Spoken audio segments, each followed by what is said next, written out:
ஐயா சொல்லுங்க, அண்ணன் தம்பின்னு சேரணும்னு இருந்தால் என் தம்பியோட தான் சேர்ந்துருக்கணும்.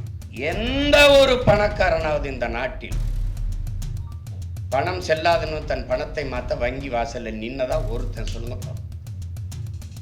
ஒரு யாராவது ஒருவன், அதானியோ அம்பானியோ அதற்கு இணையான இந்த நிலத்தில் இருந்த பெரும் பணக்காரன் வேணாவது ஒருத்தன். அன்றாடங்காட்சி தினக்கூலிகள் சிறுக சிறுக வங்கியில் சேமித்தவன் தான் நின்னான். சிறுவாட்டு காசை சேர்த்து வைக்கிறவன் நின்னான். செல்வந்த ஏவனு நிற்க. எங்க அப்பாவுக்கு உடம்பு முடியல, மருத்துவமனையில் சேர்த்துட்டேன். காலையில போய் அவரை பணத்தை கட்டி கூட்டிட்டு வரணும். காலையில பணத்தை எடுத்து வச்சுட்டேன். காலையில போய் பணத்தை கட்டி கூட்டிட்டு வரணும். நான் எங்க அப்பாவை பணம் செல்ல.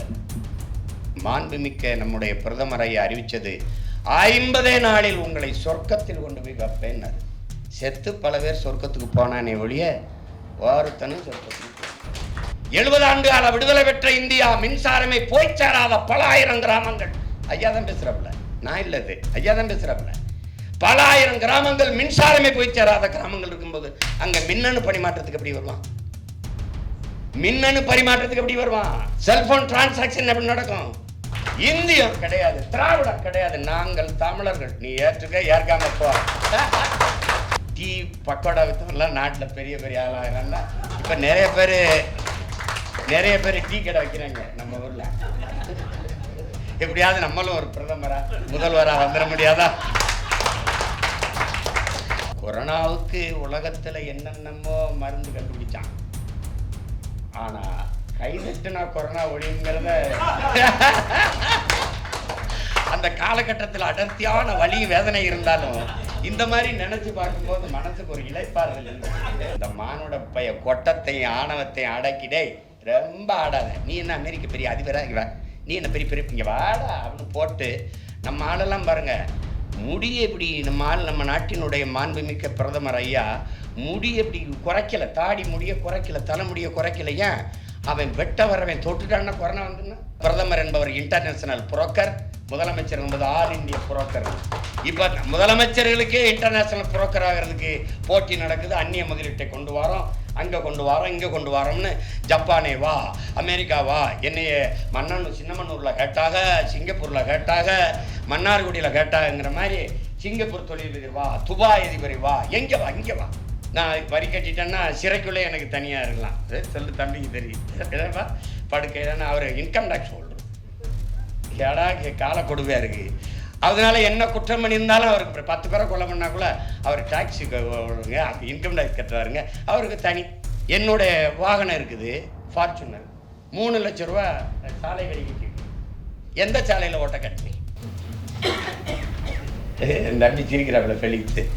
எந்த சாலையில் ஓட்ட கட்டினேன்? நீங்களுங்க சிரிக்கிய. நான் என்ன சொல்கிறேன், ஐயா நான் எந்த 3 லட்சம் எடுத்திருக்கீங்க இல்லையா, அது எந்த சாலையில் ஓட்ட, அந்த சாலையை மட்டும் சொல்லுங்கள், அதில் மட்டும் ஓட்டிக்கிறேன். நீங்கள் அது போக அப்போ 100 கிலோமீட்டருக்கு ஒரு தடவை எதுக்கே 50 ரூபா, நீங்கள் 100 ரூபா என்கிட்ட கப்பம் வசூலிக்கிறீங்கன்னா பதில்.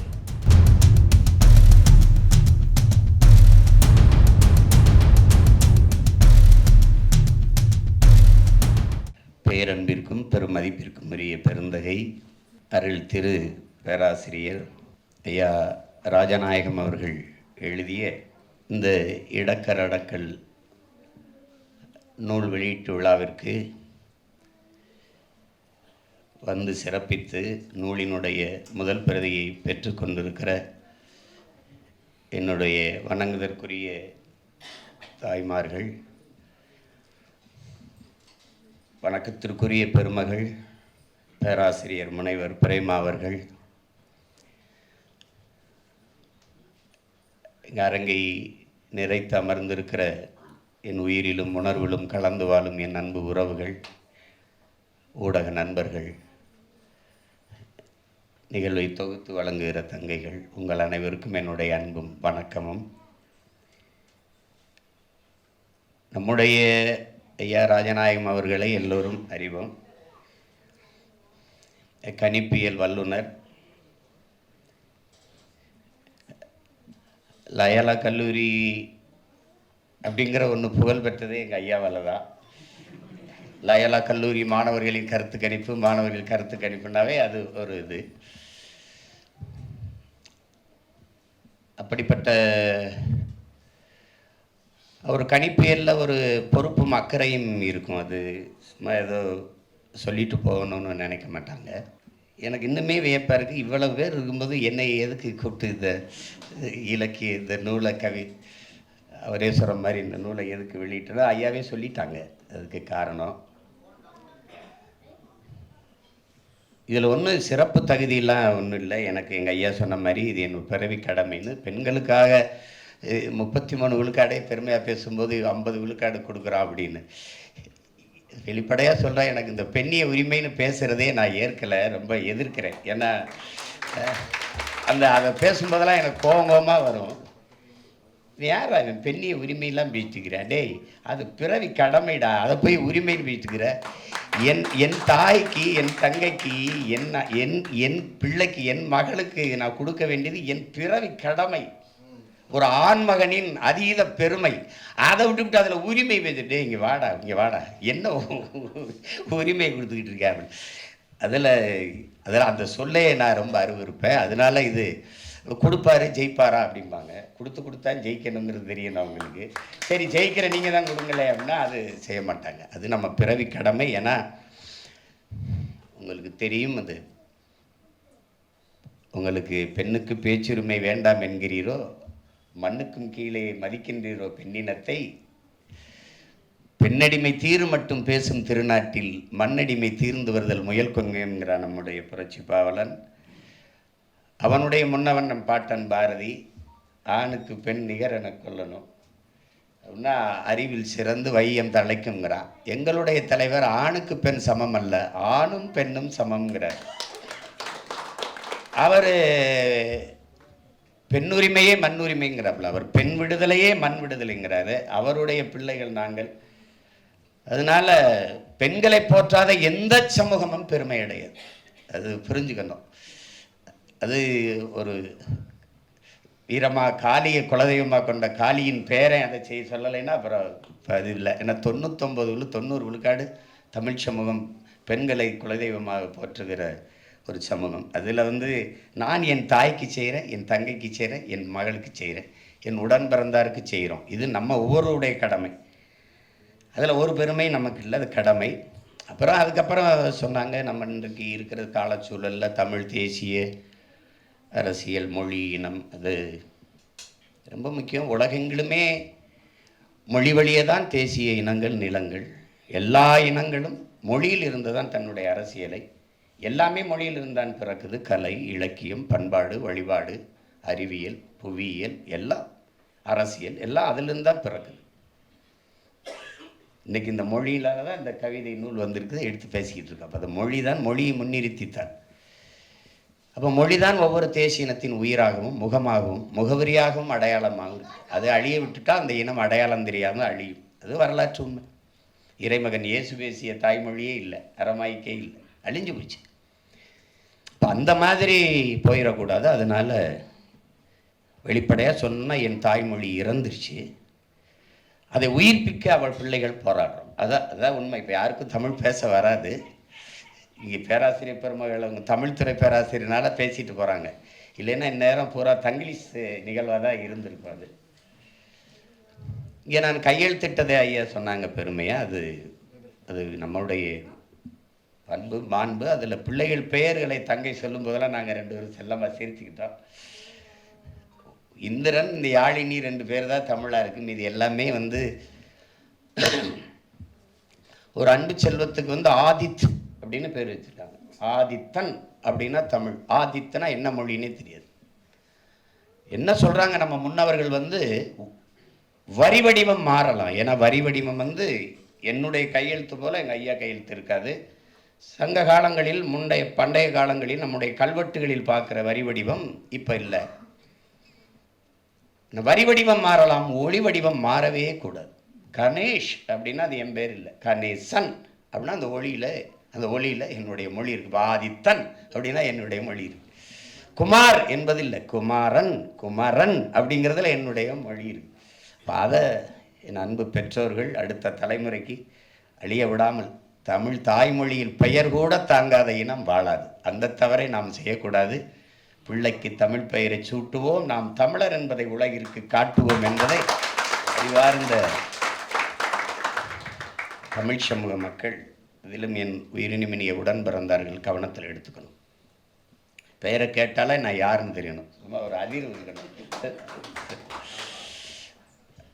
அப்புறம் அது இலக்கிய நிகழ்வுனாவே ஒரு குறுகிய அரங்குக்குள்ள ஒரு 50-100 பேர் உட்கார்ந்து பேசுகிறதுன்னு ஆயிடுச்சு. இதை மாறணும், இதெல்லாம் மாறணும், காலம் மாறணும்.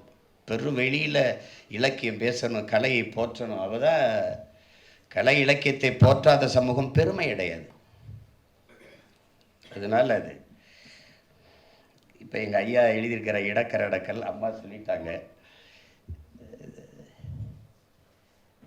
அது அவர் சொல்ல வந்த செய்திகளை இலைமறைக்காய அதை மறைபொருளில் அவர் உணர்த்தி இருந்தாலும் அது சின்ன செய்தியாக இருந்தாலும் பெரிய தாக்கத்தை ஏற்படுத்துது. எனக்குள்ள பெரிய தாக்கத்தை ஏற்படுத்திய செய்திகளை ஒரு பக்கம் 2 பக்கத்துக்குள்ளே கொடுத்துருக்குறாங்க. இப்போ இடக்கர அடக்கல்னால் சொல்லிட்டாங்க. சான்றோர்கள் கூடியிருக்கிற அவையில் இப்படி ஒரு வார்த்தை சொன்னால் அவர்கள் மனம்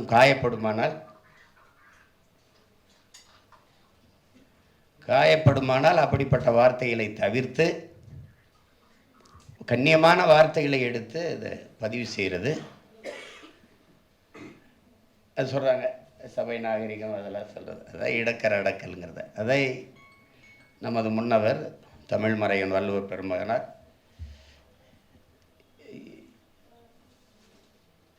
கனி இருப்ப காய் கவர்ந்தற்றுன்னு சொல்கிறார். இனிய உளவாக இன்னாத கூறல் கனி இருப்ப காய் கவர்ந்தற்றுன்னு சொல்கிறது. அதுதான் சொல்கிறாரு. அப்படி ஆழமான கருத்தை சொல்ல வந்த ஐயா யாரையும் காயப்படுத்திடக்கூடாதுன்னு கண்ணியமான வார்த்தைகளை கையாண்டு சொல்கிறார்.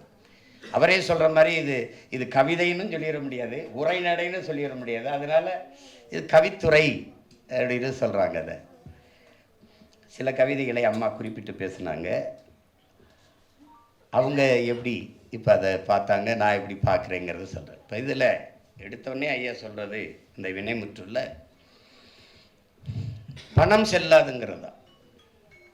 இந்த பணம் செல்லாது அப்படிங்கிறத பெருமையாக சொல்கிறேன்னு இல்லை, நீங்கள் பின்னோக்கி போனீங்கன்னா தெரியும். இந்தியாவிலே ஒரே ஒரு மகன் தான் எதிர்த்தேன், அது நான் மட்டும்தான் எதிர்த்தேன். எல்லாருமே என் கட்சியில் இருக்கிறவங்க கூட என்னை எதிர்த்தாங்க, வெறுத்தாங்க, திட்டினாங்க, என்னை பைத்திய மாதிரி பார்த்தாங்க. ஏன்னா நான் உண்மையிலே பொருளாதாரம் படித்த மாணவன். பணம் செல்லாதுங்கிறதுனால ஒரு நாட்டில் ஊழல் லஞ்சத்தை ஒழிச்சிட முடியுங்கிறது சுத்த பைத்தியக்காரத்தனம். அவருக்கு சொன்ன காரணங்களை சிறம் பாருங்க. பணம் செல்லாது அப்படின்னா கள்ளப்பணம் ஒழிஞ்சிரும், ஊழல் லஞ்சம் ஒழிஞ்சிரும், குறிப்பாக தீவிரவாதம் ஒழிஞ்சிரும், பயங்கரவாதம் ஒழிஞ்சிரும் அப்படின்னு. அப்புறம் பயங்கரவாதம் ஒழிஞ்சிருந்தால் புல்வாமாவில் தாக்குதல் ஏன் வந்துச்சுன்னா பதில் இல்லை. பயங்கரவாதம் ஒழிஞ்சிரும்னா பகல்காமில் ஏன் தாக்குதல் இருந்துச்சுன்னா பதில் இல்லை. பயங்கரவாதம் ஒழிஞ்சோம்னா தலைநகர்லேயே மயில் உந்துக்களை குண்டை வச்சு தகர்த்து வெடிக்க வச்சு உயிர் பலியானது ஏன்னா பதில் இல்லை. இதுவே உங்களுக்கு சான்று. பணம் செல்லாது என்றால் ஊழல் லஞ்சம் ஒழிந்து விடும் என்றால் எல்லா வீடுகளிலையும் அமலாக்கத்துறை சோதனை ஏன், இடி ரைடு ஏன், வருமான வரி சோதனை ஏன், எல்லா இடத்துலையும் நடக்குது ஏன்? அப்போது ஒரு ஏமாற்று. பணம் செல்லாது என்றால் அது அணுகுமுறையை பாருங்கள்.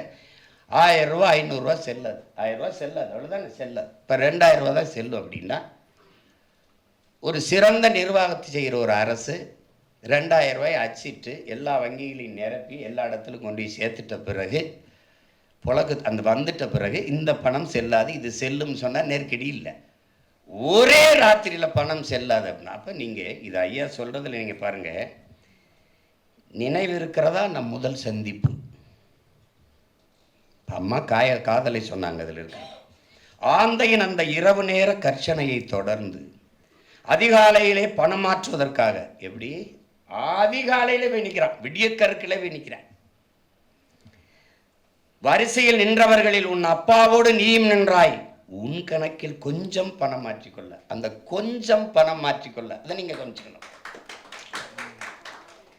அடுத்து அப்பாவுக்கு தெரியாமல் அம்மா சேமித்து வைத்த சிறுவாட்டு பணத்தை, அந்த வார்த்தையும் கவனிக்கணும். எங்கள் அப்பாவுக்கு தெரியாமல் எங்கள் அப்பா கொடுக்குற காசில் சிறுக சிறுக சேர்த்து சிறுவாடு அப்படின்னா அவங்களுக்கு தெரியும், சிற்றூர்களில் வாழ்ந்த மக்களுக்கு ஒரு சின்ன கலை அல்லது உண்டியல் வச்சு அது பானை இதில் முந்தாங்க முடித்து வைக்கிறது சிறுவாட்டு காசு. சிறுவாட்டு காசு அந்த சிறுவாட்டு பணத்தை மாற்ற பக்கத்து வரிசையில் நானும் நின்றிருந்தேன், அப்பாவோடு துணையாக, அம்மாவோடு துணையாக. ஏன்னா அப்பாவுக்கு தெரியாமல் வந்திருக்கோம். இதில் வரிசை நகரவில்லை ஆயினும் வெவ்வேறு கவுண்டர்களிங்கிறது அந்த இடத்துல கரைந்து கொண்டிருந்தது புது பணத்தை மாற்றிக்கிட்டு இருக்கான். இதில் பொறுமையோடும் பொறுமை இழந்தும் நின்றிருந்த நெடுநேரத்தில் நீயும் நானும் அவ்வப்போது ஒருவர் ஓரக்கண்ணால் உரசி கொண்டோம்னு அந்த அவர் கண்களால் உரசி கொண்டது நம் கருத்தை, நம் சிந்தனையை உரசுது. இப்போ பார்த்தீங்கன்னா கொஞ்சம் மாற்றிக்கொள்ள இந்த சேமிப்பில் கொஞ்சம் பணம் எடுக்க போனவன் வரிசையில் நிற்கிறான். அறிவார்ந்த பெருமக்களே, எந்த ஒரு பணக்காரனாவது இந்த நாட்டில் பணம் செல்லாதுன்னு தன் பணத்தை மாற்ற வங்கி வாசலில் நின்னதா ஒருத்தன் சொல்லுங்க பாப்போம்.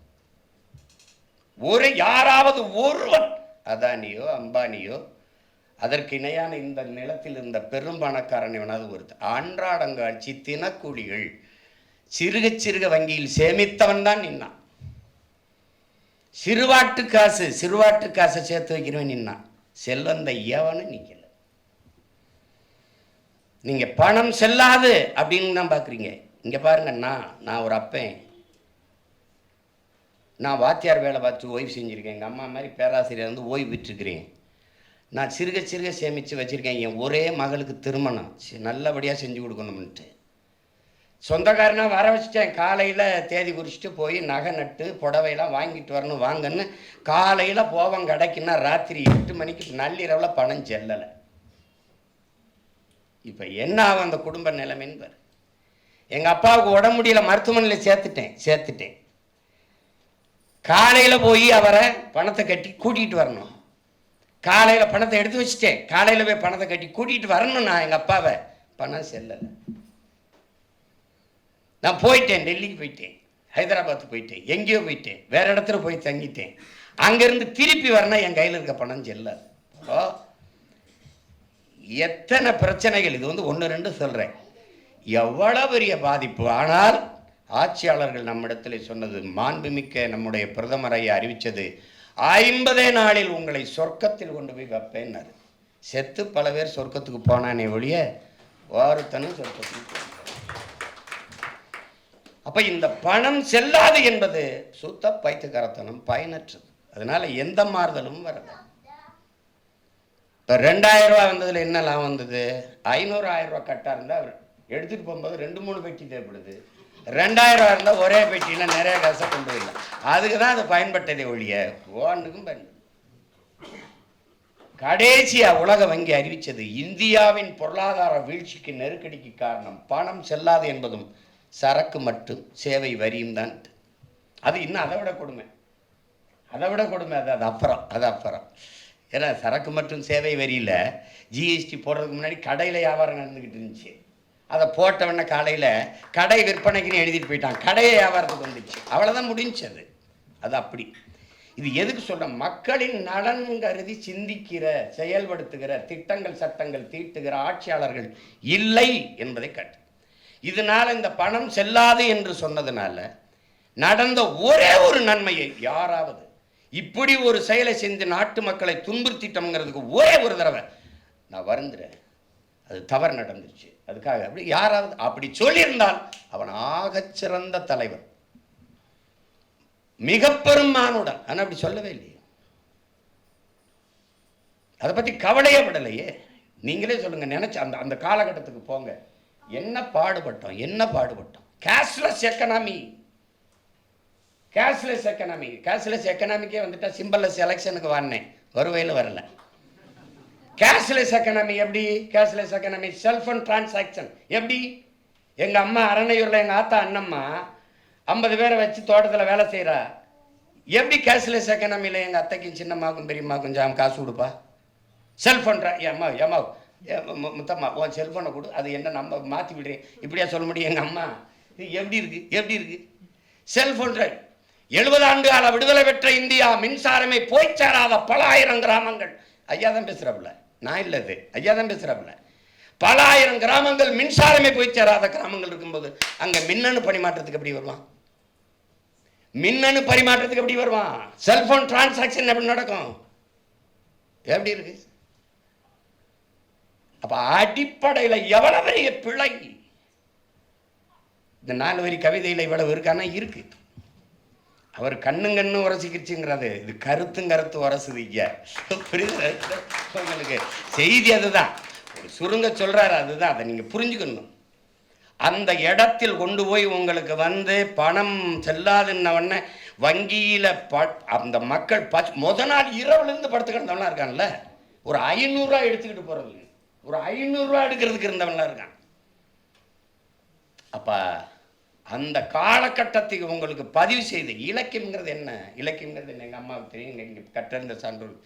அந்தந்த காலகட்டங்களில் வாழ்கிற மக்களினுடைய வாழ்க்கை வரலாறு, அவருடைய அந்த மக்கள் அனுபவிக்கிற துன்ப துயரங்கள், இதையெல்லாம் பதிவு செய்து வைப்பது, அது ஒரு பெட்டகம், கால பெட்டகம் தான் இலக்கியம். என்ன சில இலக்கியங்கள் சுவைபட சொல்லும். இலக்கியம் என்பது சுவைபட சொல்லுது, நயம்பட உரைத்த பொய் பேசும், கொஞ்சம் ரசிக்கிறதுக்காக பொய் பேசும். நான் என்னுடைய தமிழாசிரியர்கிட்ட உருகி சுகம்பரா மார்வை திரி எறிந்தால் தீயிட்டால்னு, அப்போ இப்போ இருக்கிற மதுரை வேற மதுரையா ஐயான்னு கேட்டேன். அது எங்கள் தமிழாசிரியர் குப்புசாமி கிட்ட அவர்டே, அப்படி இல்லைடா, மக்கள் மக்கள் வயிறு எரிந்தார்கள், உள்ளம் எரிந்தார்கள்ங்கிறத இளங்கோடையில் அப்படி சொல்கிறாரு அப்படின்னு சொல்கிறாப்புல. அதுதான் மனசு எரிஞ்சு சொல்கிறேன்டா அப்படின்னு சொல்கிறோம்ல, வயிறு எரிஞ்சு சொல்கிறேன்டாங்கிற மாதிரி. அது சொல்லும்போது கொஞ்சம் சுவைபட சொல்கிறது தான் அது. இப்போ மருங்கு வண்டு சிறந்து ஆர்ப்ப மணிப்பு ஆடை அது ஒருத்து கருங்கையில் கண் விழித்து ஒழுகி நடந்தாய் வாடி காவேரின்னா, அப்படியே இப்போ இப்போ கண்ணை மீன் துன்றதெல்லாம் உன் கண்ணு மாதிரி இருக்குதே அப்படின்னா பார்க்க அப்படி ஒரு ரசிக்கிறதுக்கு சொல்கிறது தான் அப்படி. அது மாதிரி அப்போ சுவைபட சொல்லும். ஆனால் வரலாறு பொய் பேசாது, இலக்கியம் இதிகாசம் புராணங்கள் பொய் பேசும். ஆனால் ஐயா பொய் பேசலை. இதில் இருக்கிற புதுசு உண்மையை அப்படியே பதிவு பண்ணுறாரு, அதை சுவையாக சொல்கிறாரு. உங்களுக்கு காயம்பட்டிருந்தால் கோச்சுக்கிறக்கூடாது, நம்ம கடுமையான செய்திகளை பதிவு பண்ணுறோம்னா இடக்கிற அடக்கல்ல தலைப்பு வச்சு தடுத்துக்கிறோம்ல. ஆனால் நான் சொல்கிறேன், எங்கள் ஐயாவதே அரசியலில் வரலாறுல பொய் பேசக்கூடாது, உண்மை தான் பேசிடணும். அதனால் எழுத்த மாதிரி இருக்கிற காயம்படுவார், அவர் வேதனைப்படுவார், அவர் ஏற்பார், எதிர்ப்பார், ஆதரிப்பார், அருவருப்பார்.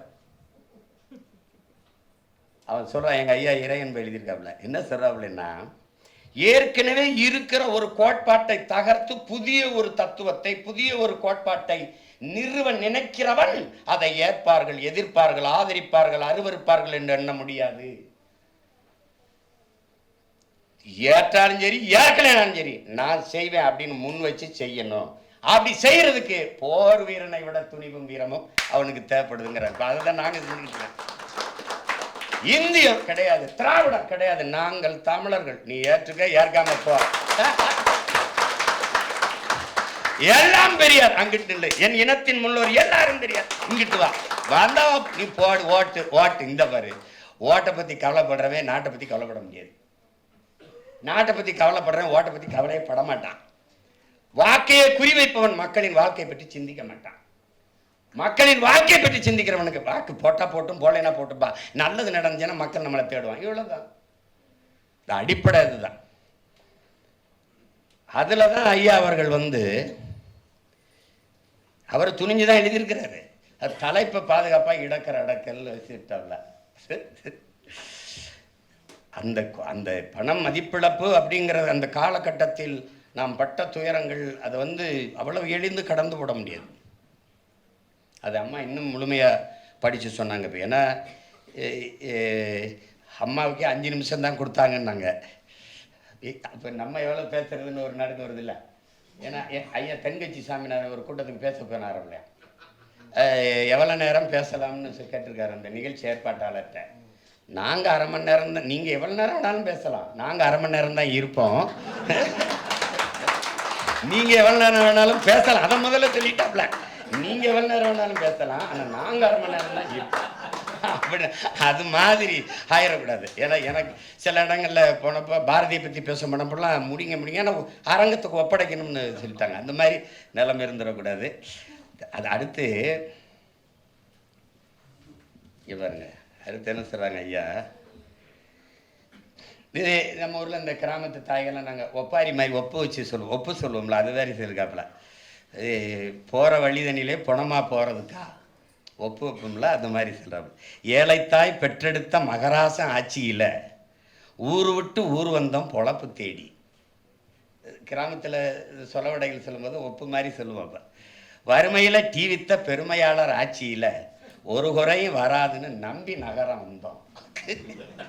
யாரு டீ பக்கோடா வித்தவங்களாம் நாட்டில் பெரிய பெரிய ஆளாகிறாங்கன்னா இப்போ நிறைய பேர் டீ கடை வைக்கிறாங்க நம்ம ஊரில்.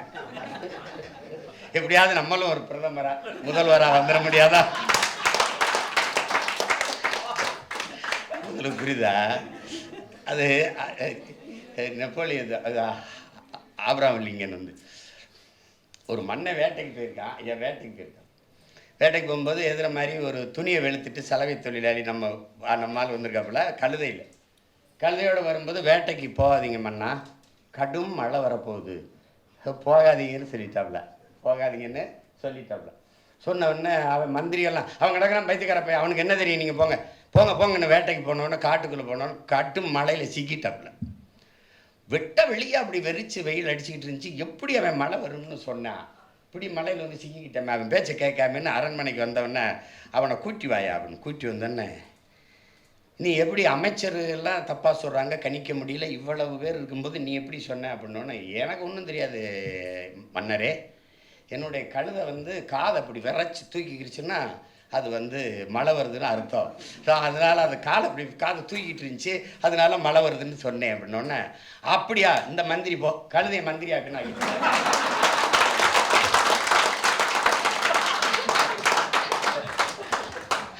ஆபிரகாம் லிங்கம் அதுக்கப்புறம் சொல்கிறாப்புல, இந்த கழுதையை அமைச்சரானாலும் ஆக்குனா நாட்டில் பல கழுதைகள் அமைச்சராக ஆசைப்பட்டுக்கிட்டு இருக்கு. எப்படி இருக்கும்? அது மாதிரி டீ வித்தவன்லாம் 1000 முடியும்னு நினச்சிட்டு பல பேர் தொடர்வண்டி நிலையத்தில் தேநீர் டீ வித்துக்கிட்டு இருக்கான்.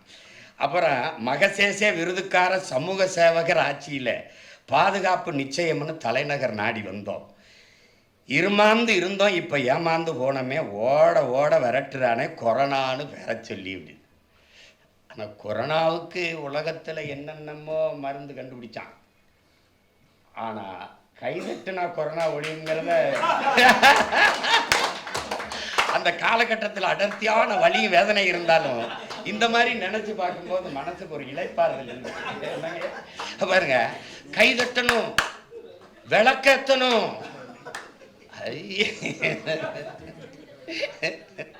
நெருப்பை ஏற்றணும். எப்படி, எதில், கூரை மேலையா இல்லை எதில் தெரியும்? அது மாதிரி ஒரு கொடுமை பாருங்க. கொரோனா ஊரடங்கு உத்தரவில் உயிர்கருகி போச்சு. வேலை செஞ்ச இடங்கள்லாம் கதவடைப்பு செஞ்சாச்சு. அம்மாவது சொன்னாங்க, சோத்துக்கு நின்று கால் மரத்து போச்சு. போலீஸு கெடுபடியில் கடவுளும் கை விரிச்சாச்சு. வேலை வெட்டி இல்லாமல், பணங்காசு இல்லாமல், கை கழுவ மருந்து தண்ணி வாய்க்கவசம் இல்லாமல், இடவெளி விட்டு பொழங்க, இட வசதி இல்லாமல். அதில் இருக்கிற அந்த ஏழ்மையை பார்க்கணும். பணக்காரனுக்கு வீடு இடைவெளி இருக்குது, இது இருக்குது. இடைவெளி விட்டு நிற்க இட வசதி இல்லையே எங்களுக்கு. குடிசைக்குள்ளே முடங்கி பொணமாக போகிறதுக்கா? அதுதான் தலைப்பு வச்சுருக்காங்க, போகிற வழியில் பொணமாக போகிறதுக்கான்னு. இது கவிதை கேளுங்க, அப்புறம் நடந்ததெல்லாம் பேசுவோம். உசுரை காப்பாற்ற ஊர் திரும்ப நினச்சாலும் வண்டி இல்லை பசும் இல்லை மாநகர வீதி இல்லை. நாதியத்த சனங்களெல்லாம் நிற்கதியாக தவிக்கையில் லட்சுமண ரேகை போட்டு சிரிக்குது இந்த கவர்மெண்ட்டு. யோகிசாமி கருணையில் காலந்தள்ளும் நப்பாசையில் புள்ளக்குட்டியை தூக்கிக்கிட்டு பொடிநடையாக ஊர் போனால் எல்லையில் குத்த வச்சு உட்கார ஆர்டர் போட்டு பீச்சி அடிக்கிறானே விஷமருந்த மேலு போகிறான். இதில் என்னென்னா,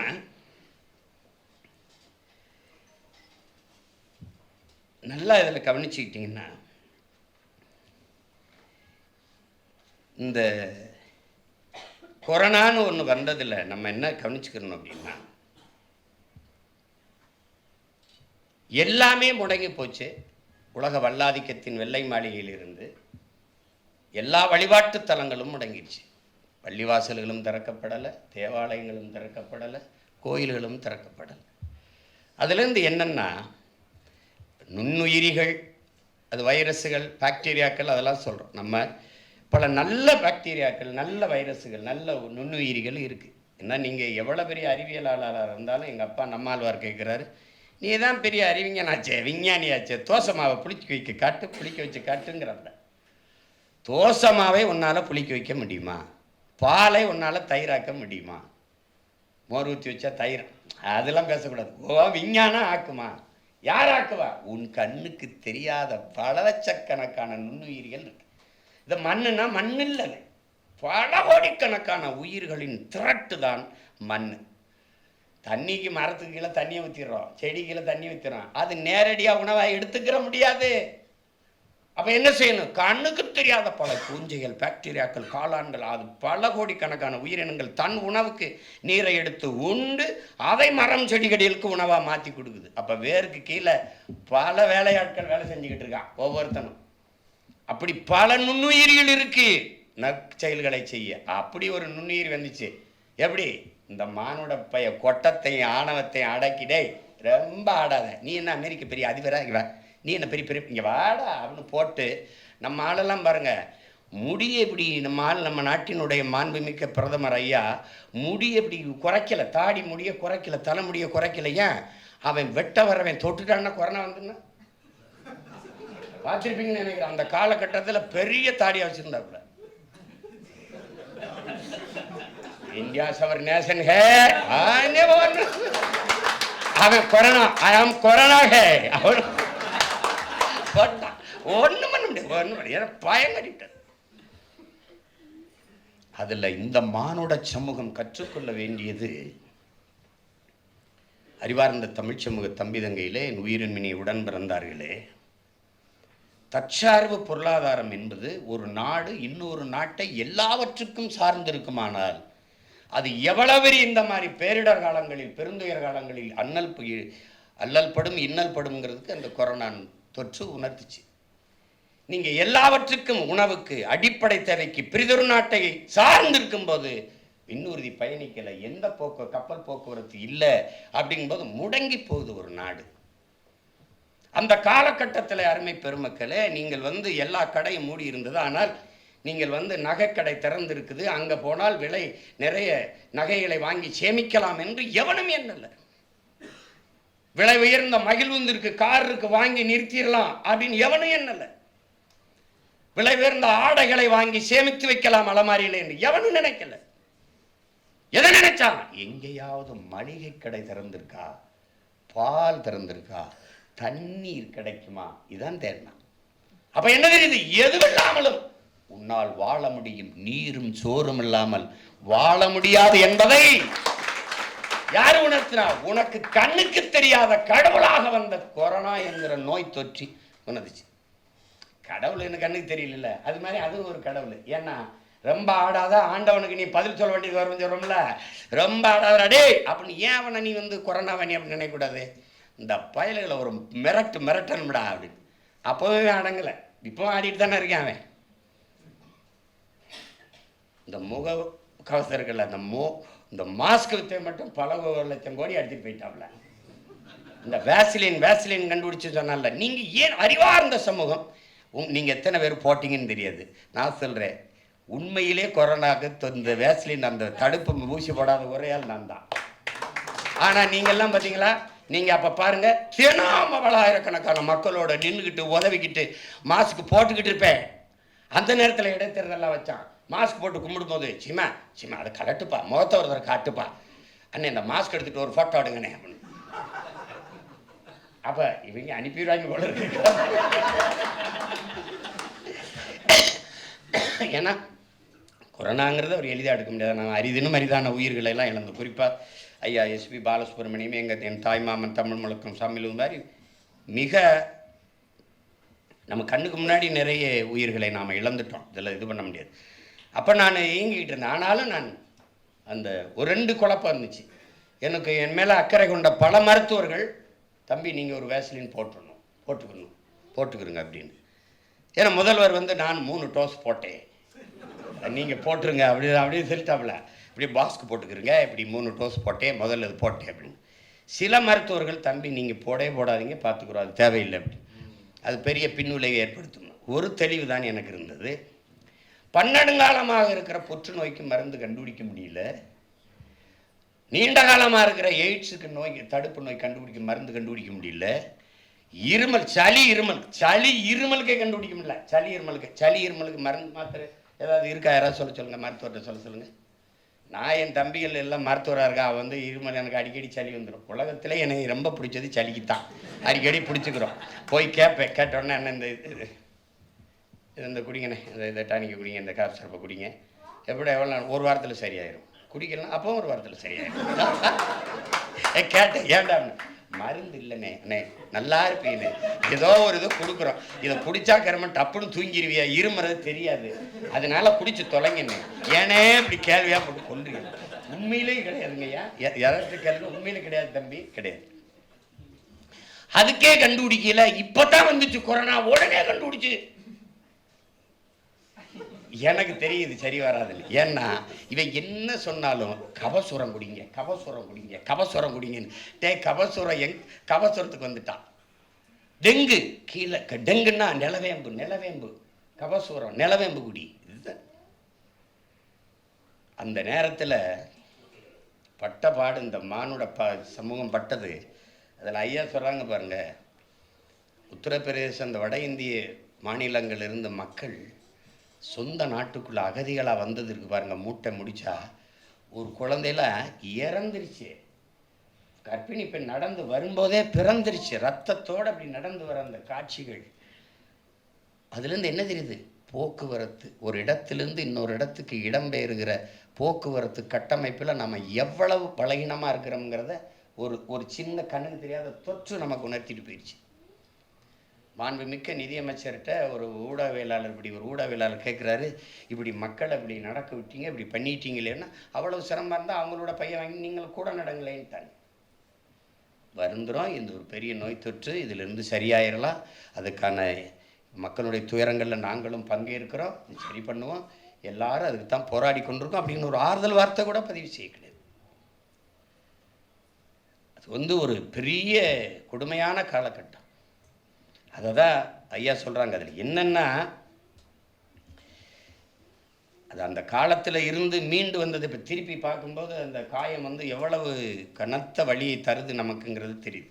அதில் அதான் சொல்கிறா, இப்போ இந்த கோட்டை சுவர் எழுப்பி குடிசைகளை மறைச்சிங்க, கோட்டை சுவர் குஜராத்தில் தான், ஐயா ஆண்ட மாநிலத்தில் தான் ட்ரம்ப் வர்றாருன்ட்டு போய் வேணால் பாருங்கள் வலையொலியில், குடிசைகளில் வாழ்கிற அந்த ஏழை மக்கள் அந்த குடிசைகள் தெரிஞ்சிடக்கூடாது அவருக்குன்ட்டு 7 அடியில் மதில் சுவர் கட்டி மறைச்சாங்க.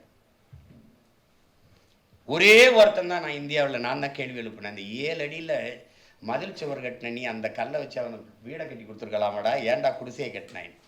குடிசையை மறைக்கிறதுக்கு சுவர் கட்டினான். காமன்வெல்த் விளையாட்டு போட்டியப்போ பல்வேறு வெளிநாட்டு தலைவர்கள், பல்வேறு வெளிநாட்டு வீரர்கள் வர்றாங்கன்னு டெல்லியில் இருந்த 13,000 பிச்சைக்காரர்களை ஒரே ராவில் பாரவந்தில் ஏற்றி வேறு மாநிலத்தில் இறக்கி விட்டாங்களே ஒழிய, அந்த பிச்சைக்காரன் இல்லாத நிலைமை மாற்றுறதுக்கு ஒரு முயற்சியும் செய்யலை. இங்கே அதுதான் சொல்கிறார் பாருங்க, கோட்டை சோரெழுப்பி குடிசைகளை மறைச்சிய, கோட்டு சூட்டு போட்ட வந்த வெள்ளக்கார துறைகளோட ஒப்பந்தமும் போட்டிய, பார்ட்டிகளும் வச்சிய. இந்தியா அதிகமாக ஏற்றுமதி செய்து ஒரு பொருளை அந்நிய செலாவணியை ஈட்டுகிற ஒரே ஒரு ஏற்றுமதி மாட்டுக்கறி ஏற்றுமதி தான். உங்களுக்கு தெரியும், அதில் உலகத்திலே முதல் இடத்துல நம்ம இருக்கோம், 2வது இடத்துல பிரேசில் இருக்கு. பாலில் முதல் இடத்துல இருக்கா, நம்ம 2வது இடத்துல இருக்கோம். இப்போ இந்த மாட்டுக்கறியை எந்தெந்த நாடுகளுக்கு ஏற்றுமதி செய்யுது இது சொல்லுங்க யாராவது? மாட்டுக்கறியை இந்தியா ஏற்றுமதி செய்கிற நாடுகள் எவை? அவ்வளவு இஸ்லாமிய கிறிஸ்தவ நாடு. இல்லைன்னு. அப்ப நான் ஏற்றுமதி இஸ்லாமிய நாடு, இஸ்லாமிய கிறிஸ்தவ நாடுகளுக்கு ஏற்றுமதி செய்து அவன் தர காசு எனக்கு நிக்குது. ஆனா இங்க இருக்கிற இஸ்லாமிய கிறிஸ்தவன் கசக்கிறான். இப்ப நான் என்ன பண்றேன், ஊரானுக்கு ஊட்டி விடுறேன் மாட்டுக்கறியை. बीफ एक्सपोर्ट है, हिंदुस्तान इज नंबर 1 है. ஆனா உள்ளவன் சாப்பிட்டா கொண்டு வருவீங்க. எப்படி இருக்கு உங்களுக்கு புரியுதா? நீங்க சாப்பிடக்கூடாது, கொண்டே வருவீங்க. இப்போ என்ன கேட்டாங்கன்னா மாட்டுக்கறி, நான் மாட்டுக்கறி சாப்பிட்றது சாப்பிடாத விடு. முதல்ல நீ நான் சாப்பிடக்கூடாது, என் உணவை உறுதி செய், அப்புறம் நான் என்ன சாப்பிடலாம்னு முடிவு செய். என் உணவே உறுதி செய்ய முடியாது நீ, நான் இதை சாப்பிட்றது அதை சாப்பிட்றேன்னு நீ போயிட்டு இருக்கிற. உணவு, உடை, வழிபாடு, மார்க்கம் எல்லாம் என்னுடைய அவரவர் சொந்த விருப்பம், அதில் போய் நீ தலையிட்டு இருக்கக்கூடாது. அப்படி அந்த நம்ம நாட்டில் மாட்டுக்கறி தின்னதை அடித்து கொன்னது எல்லாம் எத்தனையோ காட்சிகளை நீங்கள் பார்த்துருப்பீங்க. ஆனால் உங்களுக்கு ட்ரம்ப் வரும்போது பெரிய ரவுடி, லோக்கல் ரவுடி அவர் இருக்குல்ல, அது இன்டர்நேஷனல் ரவுடி வரும்போது 7 வகையில் மாட்டுக்கறியை வறுத்து வைத்து விருந்து படைத்தார்கள். அதான் சொல்கிறாப்புல, ஒப்பந்தம் போட்டிக, பார்ட்டிகளும் வச்சிக, ஆனால் நோய் தொற்று சோதிக்க துணிச்சலின்றி போனீங்க. அவனுக்கு எனக்கு கொரோனா இருக்கான்னு இப்படி பார்த்தா அப்படி பார்த்தா இது பண்ண, அவனுக்கு சோதிச்சியா? சோதிக்கலை. அதான் அம்மா கூட சொன்னாங்க பாருங்க, வரவேற்ற இடத்திலே பரிசோதனை செஞ்சிருந்தா கதியற்ற சனங்களுக்கு வந்திருக்குமா வேதனைக, கதியற்ற சனங்களுக்கு வந்திருக்குமா வேதனைக. சோதனை செய்யாமலே சீர்கட்ட அரசாங்கம் தனிமைப்படுத்தியதையே தான் தோன்றிய அரசாங்கம்ன்றப்பல. அப்புறம் அதே கொரோனாவிலே கடவுள் பெரிய வெள்ளி, கொரோனா பெரிய வெள்ளி, கடவுளை கைவிட்ட கடவுள். அது உங்களுக்கு தெரியும், கடவுளையே கைவிட்டுருச்சு. அதை ரொம்ப அழகாக சொல்கிறாப்புல. இறைமகன் இயேசு சிறுவில் அறையும்போது ஏலி ஏலி லாமா ஜமக்தானின்ட்டாப்புல, ஏன் தந்தையே, ஏன் தந்தையே என்னை கைவிட்டுவீர்கள் அப்படின்னு கேட்குறாப்புல. அதையே ஐயா நம்முடைய மொழியில் பயன்படுத்துகிறாப்புல. எம் இறைவா எம்மை நீர் ஏன் கை நெகிழ்ந்தீர், என்னையே கைவிட்டுட்டீங்கிறப்ப. இது அதிகமாக இன்னைக்கு பயன்படுவது எனக்குத்தான். உன் சித்தமே ஈதென்பதாய்